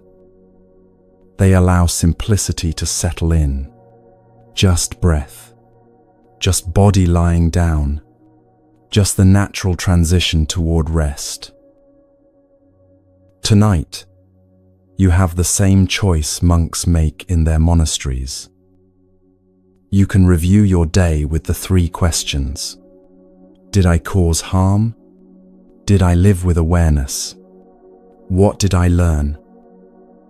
Not to generate guilt, but to close the day with understanding. You can notice the tone of your mind and soften it if it's harsh, not forcing positivity, but dropping active hostility toward yourself.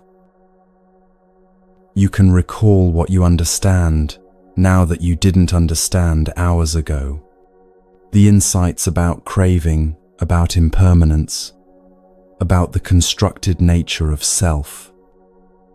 These aren't just ideas to think about.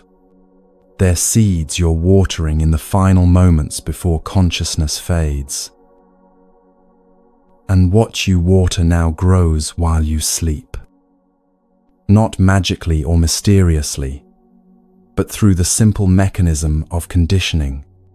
Repetition creates neural pathways.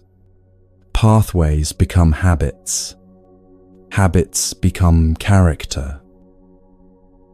The person you are tomorrow is shaped partly by what you reinforce tonight. This isn't pressure, it's power. You have more influence over who you become than you've been taught to believe. Not through dramatic transformations or peak experiences, but through what you do in these quiet moments that no one else sees. The moments right before sleep when the day releases you and tomorrow hasn't arrived yet. These moments are yours. Use them wisely. Not to fix yourself or force peace, but to set conditions. To water the seeds that lead toward freedom rather than the seeds that lead toward suffering.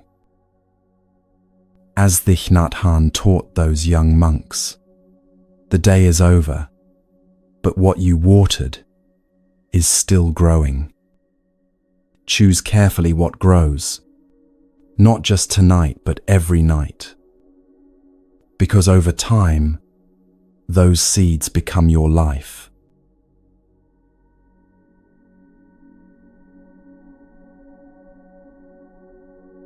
A student traveled a great distance to study with Ajahn Chah at his forest monastery in Thailand.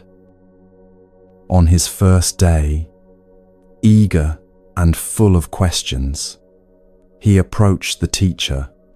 "Master, how do I quiet my mind?" Ajahn Chah looked at him and said nothing. The student waited, then left confused. Second day, same question.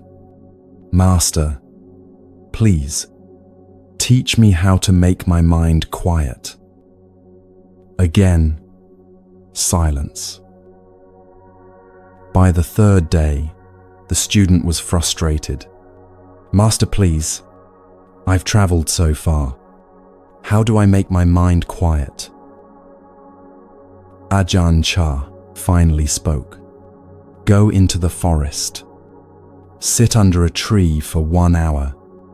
Then come back and tell me, is the forest quiet? The student did as instructed. He walked into the forest, sat beneath a large tree, and stayed there for an hour. When he returned, he answered confidently, "Yes, Master, the forest is very quiet." Ajahn Chah shook his head. Wrong. The forest is full of sound. Birds calling, insects buzzing, wind moving through leaves, branches creaking. The forest isn't quiet. Your talking is loud. When you stop talking, you hear what was always there. The student sat with this for a moment, then asked, "So I don't need to create silence?" "No," Ajahn Chah replied. "You need to stop covering it." Most people are afraid of silence. Not the silence of a quiet room, but internal silence. The moment thoughts begin to slow down, discomfort appears.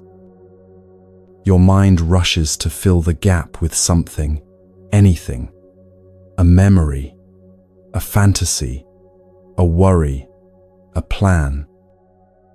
The Buddha observed this reaction clearly and named it without judgment or drama, addiction to mental stimulation.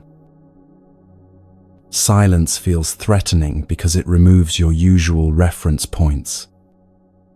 No story to follow, no problem to solve, no identity to maintain or defend. For a mind that's been trained to exist through constant activity, silence feels like groundlessness, like standing at the edge of something vast, with nothing to hold on to. This is why many people unconsciously avoid falling asleep even when exhausted. Sleep requires passing through silence, and silence exposes what the mind normally keeps hidden behind noise.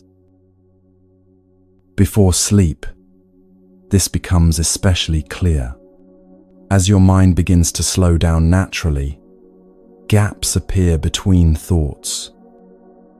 At first, these gaps are brief, a second, maybe just a fraction of a second. Most people immediately fill them with new thinking because the absence feels uncomfortable, even slightly threatening. But Buddhism trains you to do something different, to stay in those gaps without reaching for the next thought. When you remain in the silence without trying to escape it or fill it, something important happens. Your nervous system begins to reset. Silence is not neutral to the body. It carries a signal, a message that penetrates deeper than words. It signals safety, no threat detected, no action required, no emergency present. This is why genuine silence, once you stop resisting it, feels deeply relieving. The discomfort people feel around internal silence isn't caused by the silence itself. It's caused by withdrawal from constant mental stimulation. Your mind has been trained for decades to self-soothe through thinking, through planning, analyzing, remembering, imagining.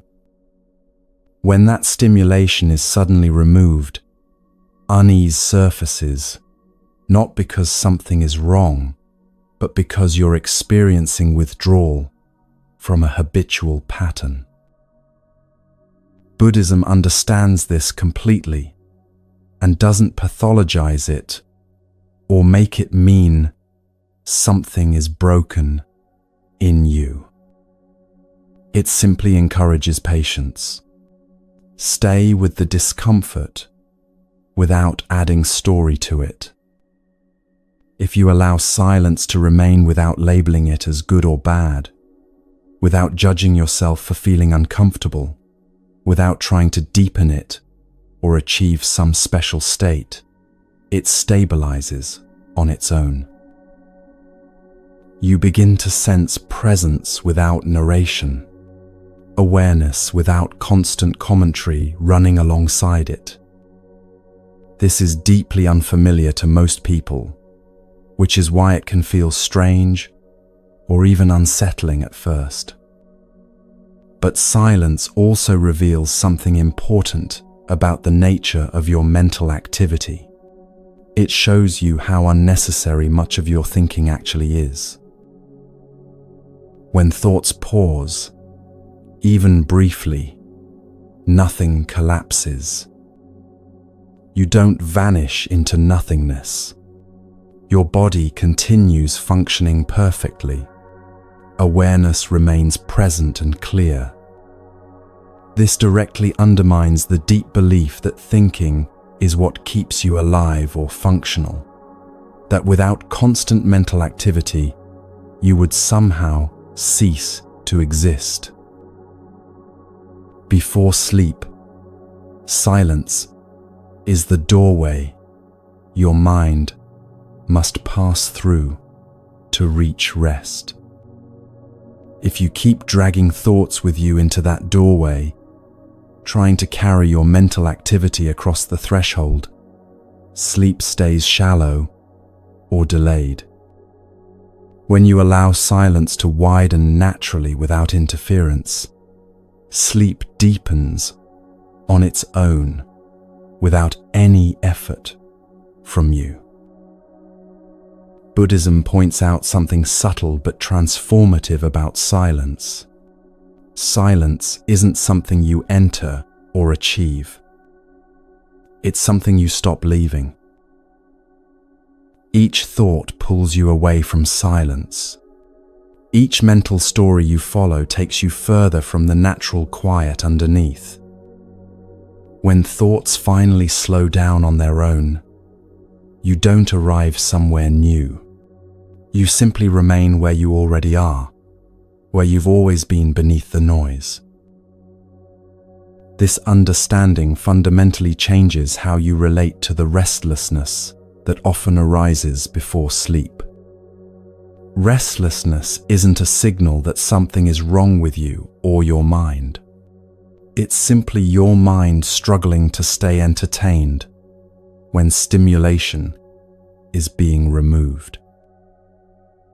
Like a child who's been watching television for hours and then the screen goes dark, there's a moment of agitation, of not knowing what to do with themselves. When you see restlessness clearly for what it is, it loses its urgency and power over you. You don't have to fix it or make it go away. You can let it be there while you rest in the silence underneath it. Over time, learning to rest in silence before sleep has effects that extend far beyond the nighttime hours. You become less dependent on constant distraction during the day.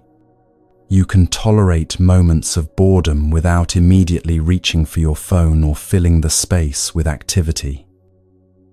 You stop compulsively filling every moment with input, with information, with stimulation. This creates mental space. Space allows perspective. Perspective reduces reactivity. Silence, practiced gently and consistently, becomes one of the most powerful stabilizers of the mind. Buddhism doesn't encourage you to chase silent states or measure your progress toward deeper silence. That would turn silence into another object of craving, another goal to achieve, another way to feel insufficient. Instead, it simply asks you to stop interrupting the natural quiet that appears when effort relaxes. Before sleep right now, silence is already approaching. You don't need to help it arrive or make it happen. You only need to stop fighting it, stop filling it, stop covering it over with more thinking. Let your mind wind down without immediately replacing thought with another thought, story with another story. When silence is allowed to be what it is, not forced, not feared, not filled, your mind resets at a level deeper than ordinary sleep can provide. This isn't unconscious rest, where you simply shut down and disappear. This is conscious unwinding, where you remain aware as activity decreases and silence expands. Eventually, if you practice this regularly, silence stops feeling empty or void-like. It begins to feel full, steady, grounding. You stop fearing it because you recognize it as home, as the natural state you return to when you stop layering noise on top of it. When you can rest in silence, even briefly, sleep no longer feels like a loss of control or a disappearance into the unknown. It feels like a return to what's most fundamental, most real. There's a teaching from the forest tradition that says, in silence, the heart learns to hear itself. This isn't mystical poetry, it's practical observation. In silence, your mind finally stops broadcasting its constant stream of commentary and begins receiving what your body actually needs, what the present moment actually offers, what rest actually feels like. Most of your life, your mind has been the loudest voice in the room, drowning out everything else. In silence, that voice quiets enough that you can hear what was always there underneath it, the breath moving, the body settling, awareness, simply being aware without needing to say anything about it. Tonight, as thoughts begin to slow and gaps appear between them, resist the urge to immediately fill those gaps. Let there be space. Let there be quiet. Let there be nothing said. Not because you're trying to achieve some special meditative state, but because silence is where the mind naturally rests when it stops working so hard to exist. Like the forest Ajahn Chah sent his student to sit in, the silence was always there. The birds and wind and insects don't make it less silent. They're part of the silence, part of the natural soundscape. What makes it seem loud and chaotic is the constant inner commentary about what you're hearing, what it means, whether you're doing it right. When that commentary stops, you don't create silence. You discover it was there all along. The same is true now. beneath your thoughts, beneath your stories about the day, beneath your worries about tomorrow, silence is already present. You don't have to dig for it or work toward it. You only have to stop covering it over. Let the gaps between thoughts widen naturally. Let the spaces grow without rushing to fill them. In those spaces, your mind finds what it's been seeking all along. Not more information, not better thoughts, not clever solutions. Just rest, just quiet, just the power of what you don't say. And in that power, sleep becomes effortless because there's finally nothing left keeping you awake.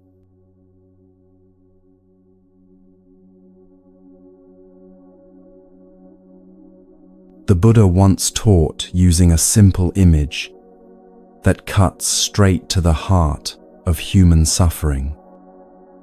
Imagine you're walking through the forest and an arrow strikes you.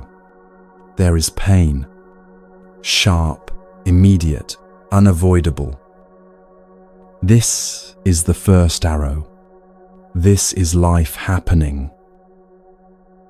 Now imagine that immediately after being struck by that arrow, you pick up a second arrow and shoot yourself with it. Why me? What did I do to deserve this? What's wrong with me that this happened? Why does this always happen to me? That second arrow, that's the suffering you add on top of the pain. The first arrow is life, unavoidable and impersonal. The second arrow is you, optional and very personal. A student listening to this teaching asked, "But Master, how do we not shoot the second arrow? The thoughts come automatically. I don't choose to think why me. It just appears." The Buddha replied, "See clearly that the second arrow is optional. See that why me is a habit, not a truth. When you see this clearly enough, the hand stops reaching for the second arrow on its own. The most deeply ingrained habit of the human mind is personalization. Whatever arises in your experience, your mind immediately frames it as happening to someone, to me, because of me, about me. This habit runs so automatically, so constantly, that most people never question it or even notice it's happening. Buddhism questions it directly because this single mental move multiplies suffering more than any external event ever could. Pain by itself is manageable. Physical sensation by itself is neutral. Even strong emotion can move through your system without leaving lasting damage. What turns pain into suffering is the moment your mind says, "This shouldn't be happening to me," or "This means something about who I am as a person." That interpretation, that personalization, locks the experience in place and turns it into something you must now carry, defend, explain, or fix. Before sleep, this habit of personalization becomes especially active and obvious. A memory appears from earlier today, maybe something you said that didn't land well. Instantly, it becomes my mistake. A fear arises about tomorrow, maybe a difficult conversation waiting for you. Immediately, it becomes my future that I must control. A feeling of heaviness settles in your chest. Without pause, it becomes my problem that something is wrong with me. The experience itself is temporary, constantly changing, impersonal. But the ownership you add makes it feel permanent, solid, and threatening. The Buddha dismantled this habit by asking people to observe something uncomfortable but ultimately liberating. Experiences happen, but they don't belong to anyone. Thoughts arise due to conditions, biology, memory, habit, stimulus, fatigue, what you ate, how you slept, what you witnessed today. Emotions surge due to chemistry, past conditioning, current circumstances, nervous system activation, hormones, countless factors you didn't choose and don't control. Sensations appear due to the body having nerves and a brain that processes signals. None of this requires a personal owner for it to happen. This doesn't mean experiences aren't felt. They absolutely are. The pain is real. The emotion is real. The sensation is real. What it means is that the extra layer of identity, the "this is happening to me personally" layer, is optional. The suffering you experience is not caused by the thought or emotion itself. It's caused by the way you wrap it in a story of self, the way you make it mean something about who you are. Notice carefully how this operates at night. A simple sensation of restlessness appears in your body. Just energy, just movement, just the nervous system doing what nervous systems do. But instead of being felt as sensation, it immediately becomes, why am I like this? What's wrong with me that I can't relax like normal people? A passing wave of sadness moves through. Just emotion, just chemistry, just a temporary state arising from conditions. But it's instantly transformed into, there's something fundamentally broken in me. I shouldn't feel this way. The experience itself hasn't changed at all, but the interpretation has transformed it from a neutral, temporary phenomenon into a personal problem demanding immediate resolution. Personalization triggers urgency. If something is happening to you specifically, if it means something about who you are, then it must be fixed right now. This urgency keeps your nervous system on high alert and blocks the natural descent into sleep. Buddhism teaches you to remove the urgency by removing the ownership. Try this before sleep, when difficult thoughts or emotions arise. Instead of asking, "What does this mean about me?" ask, "What conditions produced this?" You're tired. Fatigue produces certain thoughts. You had a stressful interaction. The body is still processing it. You're lying in the dark. This naturally brings up unresolved concerns. You didn't sleep well last night. This affects emotional regulation. You're human. Humans experience the full range of thoughts and emotions. Once you see the causes, the conditions that gave rise to the experience, the personal charge weakens dramatically. The thought becomes an event, not a verdict on who you are. This shift is subtle but profound in its effects.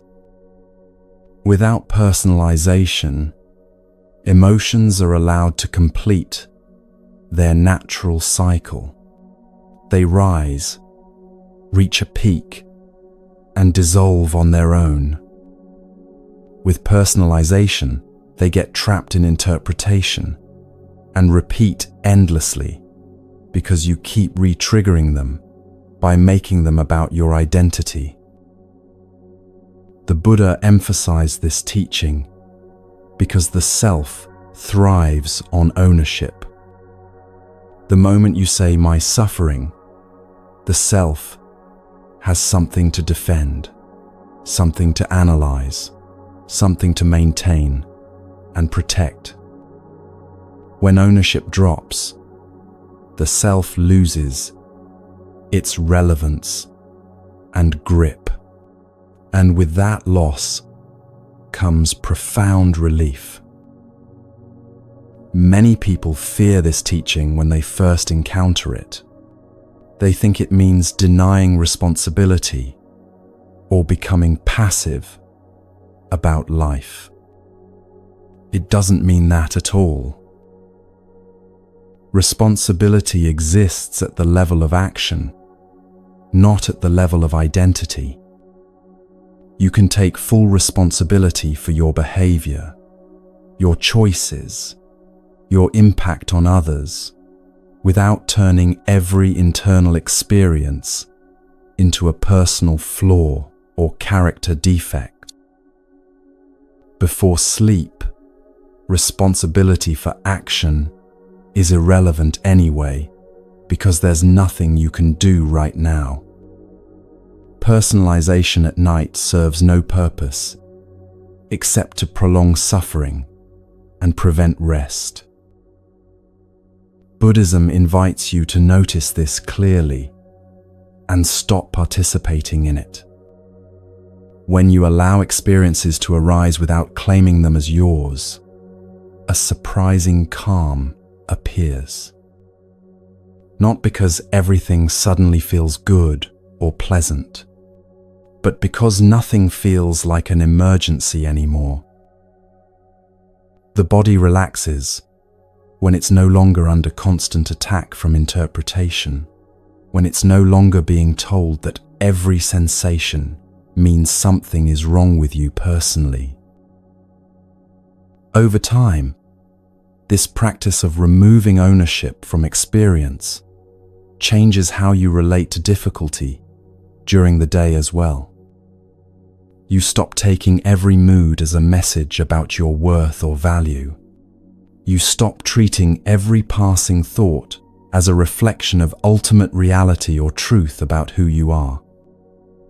Life becomes lighter, more spacious, more workable, not because it gets easier, but because less of it is being carried as personal burden. Sleep improves naturally because your mind no longer feels responsible for managing, fixing, or explaining every internal fluctuation that occurs. You stop lying awake trying to fix yourself because you finally see clearly that there's nothing to fix. Experiences are simply happening based on conditions. That's all. The Buddha's insight here is both simple and unsettling.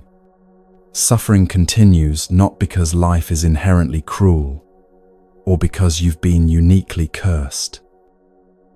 It continues because you insist on making every experience about you, on taking everything personally, on wrapping every phenomenon in a story of self. When that insistence finally drops, suffering loosens its grip dramatically. Before sleep, you have a rare opportunity to practice this directly with immediate feedback. Let experiences happen without attaching your name to them. A thought arises, just a thought arising based on conditions. Not your thought, not a statement about who you are, just thought occurring.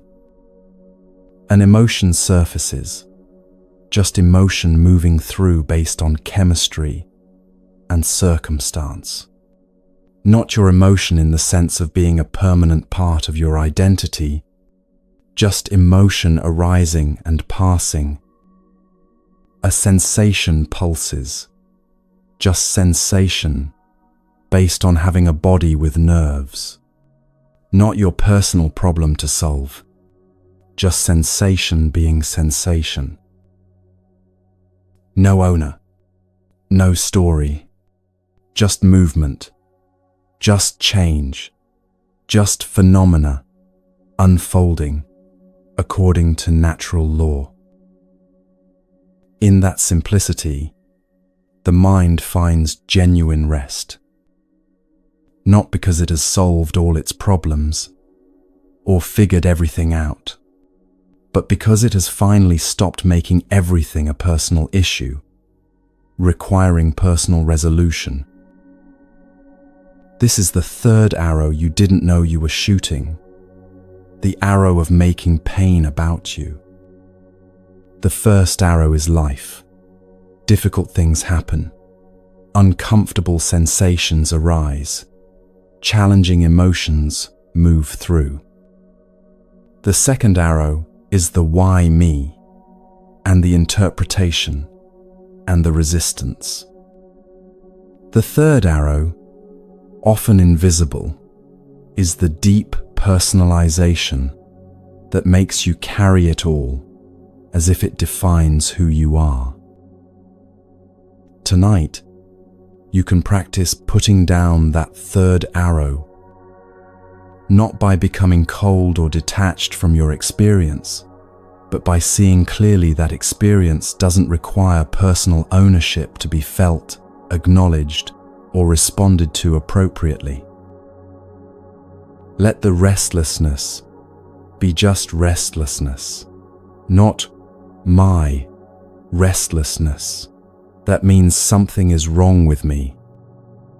Let the anxiety be just anxiety arising from conditions, not my anxiety that defines my character. Let the tiredness be just tiredness, not my failure to manage my life correctly. When you stop making everything personal, everything becomes workable. When you stop taking everything as a statement about who you are, you can finally rest. Because rest doesn't require you to be anyone in particular. It doesn't require personal perfection or resolution. It just requires you to stop shooting the second and third arrows, to stop adding suffering on top of the unavoidable difficulties that are simply part of being alive. The Buddha taught this 26 centuries ago, and it remains as true tonight as it was then. The first arrow will come, that's life. But the second and third arrows, the suffering you add through personalization, those are optional. When you see this clearly, the hand reaches for those arrows less and less frequently. And eventually, it stops reaching entirely. Not because you've become superhuman or enlightened, but because you've finally seen what the Buddha saw. Suffering multiplies when you make it personal, and it dissolves when you let experience be impersonal. Tonight, let it be impersonal. Let it move through without claiming it. Let it be what it is without making it about who you are. And in that letting go of ownership, discover the rest you've been seeking all along.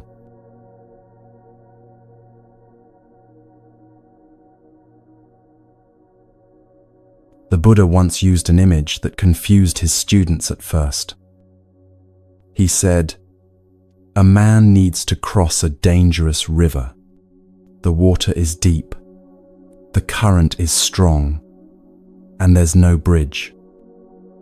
So he gathers materials and builds himself a raft. He works hard on it, makes it strong and sturdy, ties it together carefully. He uses this raft to cross the river safely and reaches the far shore. Now, upon reaching the other side, should he lift the raft onto his shoulders and carry it on his back for the rest of his journey?"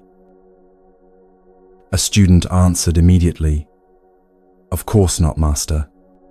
The raft served its purpose. It was useful for crossing, but now it would only be a burden. He should let it go." The Buddha nodded. "Exactly. In the same way, even my teachings are to be let go of when their purpose is complete. How much more so, then, should you let go of the suffering you've been carrying, the worry, the regret, the endless mental replaying? These serve no purpose even when you pick them up. Why carry them any further?" Another student protested, "But Master, how do we let go? I've been trying to release my anger for years. I've tried every technique, every practice. It won't leave." The Buddha smiled gently. "That's precisely the problem. Letting go isn't something you do. It's what remains when you finally stop holding on." Most people fundamentally misunderstand what letting go means. They treat it as an action, a technique, something that requires effort and practice. Try to release the tension. Force yourself to relax. Drop the thought. Let it go. All of these are attempts to do something, to make something happen through effort and control. And this approach often backfires completely. The mind tightens further. Frustration builds. Sleep moves even further away. The Buddha cuts through this confusion with an uncomfortable truth. Letting go is not an action at all. It's what remains when you stop interfering with what's already happening. The interference is subtle and hard to notice at first. It shows up as adjusting your breath to make it better or more relaxed. It shows up as monitoring your state constantly. Am I calm yet? Am I getting closer to sleep? It shows up as checking whether you're relaxed enough, judging how well the letting go is going.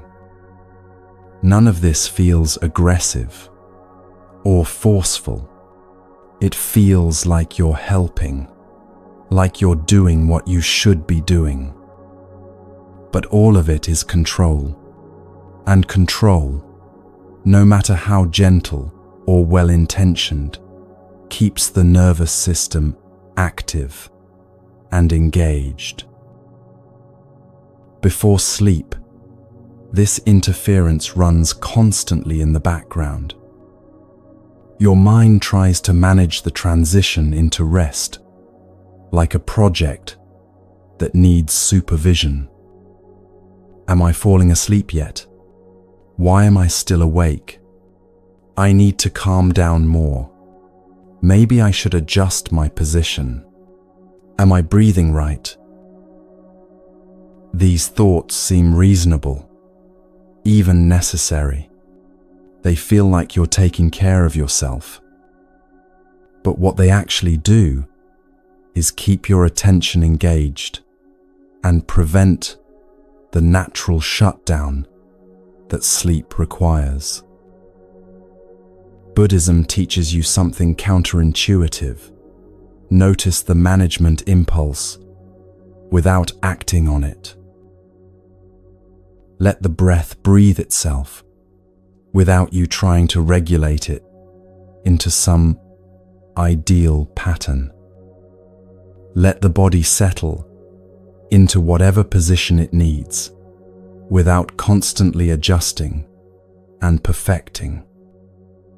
Let attention drift and wander wherever it naturally goes without correcting it back to some object or focus. This feels counterintuitive because you've been trained your entire life to believe that effort produces results, that trying harder leads to success. But sleep disproves that belief every single night. You don't fall asleep by doing something more or trying harder. You fall asleep by stopping. Stopping the control. Stopping the evaluation, stopping the need to manage and guide the process. Letting go is simply what happens when you stop fixing this moment, stop trying to make it into something other than what it already is. When the mind is no longer correcting, adjusting, monitoring, judging, awareness naturally rests without friction or resistance. The system shifts from doing to being, from effort to ease, without any instruction or technique required. This is why sleep often arrives the moment you give up on trying to sleep. You've been lying there for an hour, trying everything, counting breaths, relaxing muscles, clearing your mind. Nothing works. Then finally you give up completely. Fine, I'm not going to sleep tonight. Whatever. And within minutes, sleep arrives.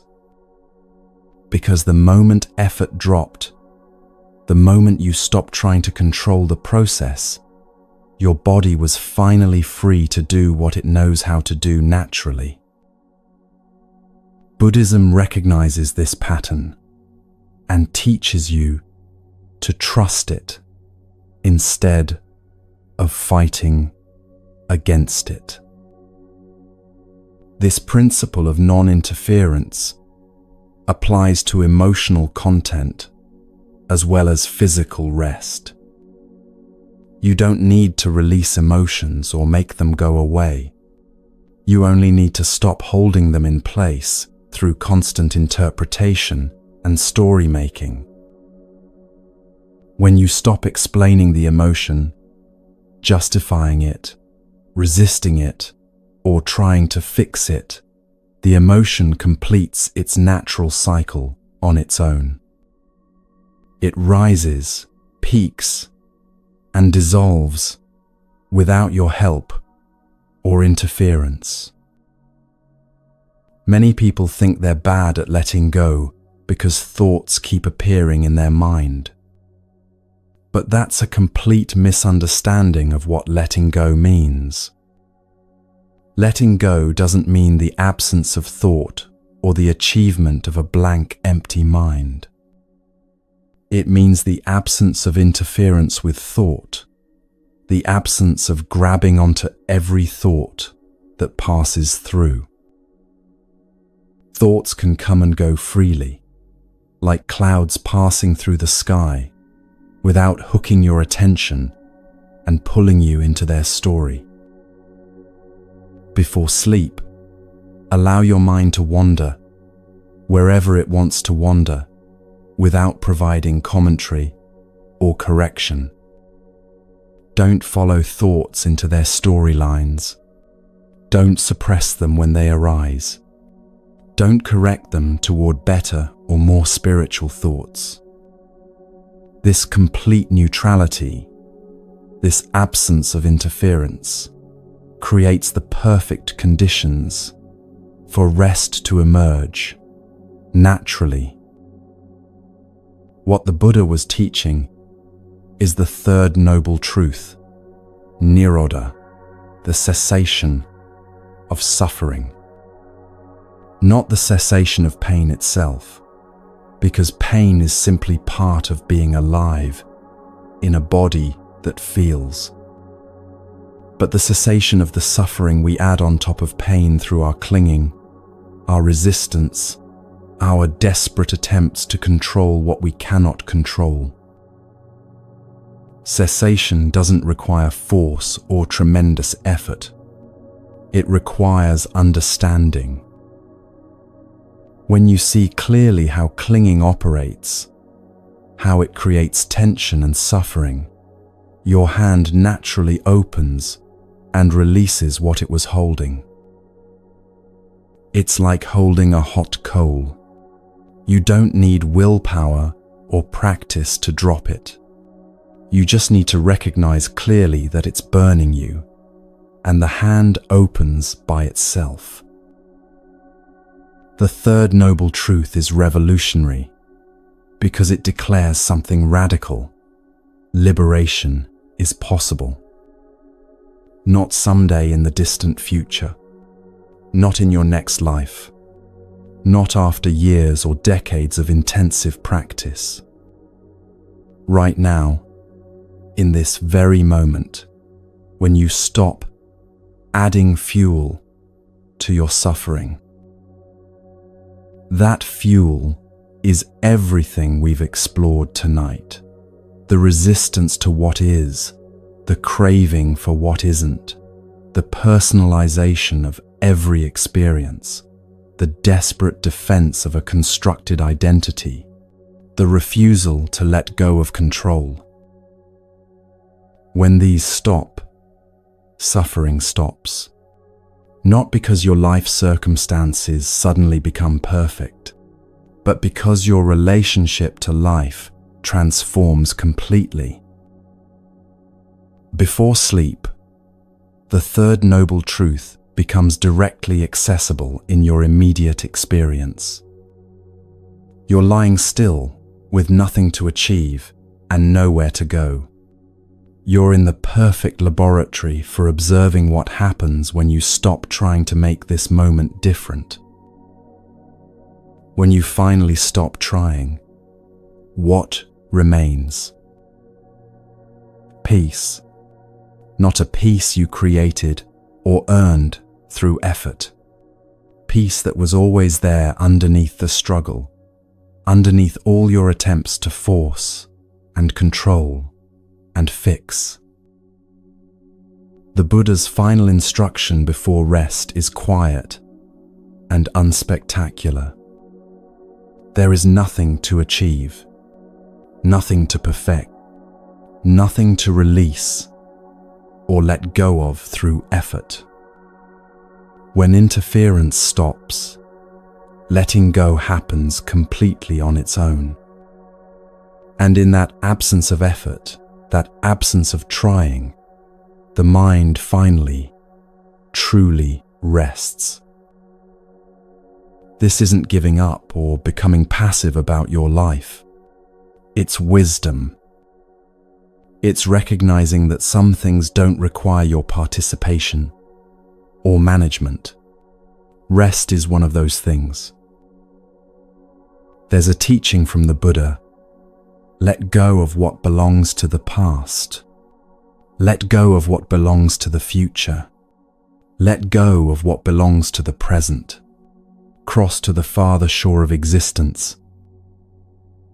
Tonight, cross to the shore of rest, not by swimming harder, or trying more strategies, but by allowing the current that's already moving to carry you.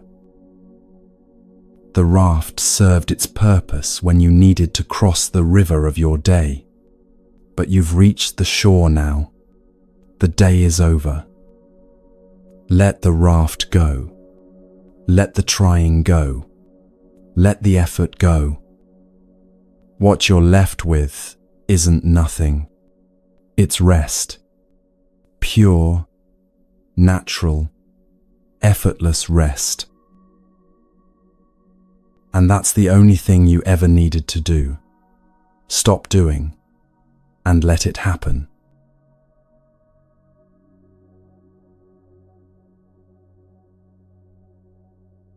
There's an ancient teaching passed down in Buddhist monasteries. The wise person goes to sleep, like laying down a heavy burden. Every night, you practice dying to the day, not morbidly, naturally. Everything that happened today becomes past. Every identity you held becomes unnecessary for these hours. Every problem you carried can be set down. The Buddha taught this deliberately. He used death as a teacher, not to frighten, but to liberate. Death shows what's actually necessary. Very little. It shows what can be released. Almost everything. Tonight is your practice ground. There is nothing you need to protect in the dark. No one watching. No story requiring maintenance. No self-needing defense. The day already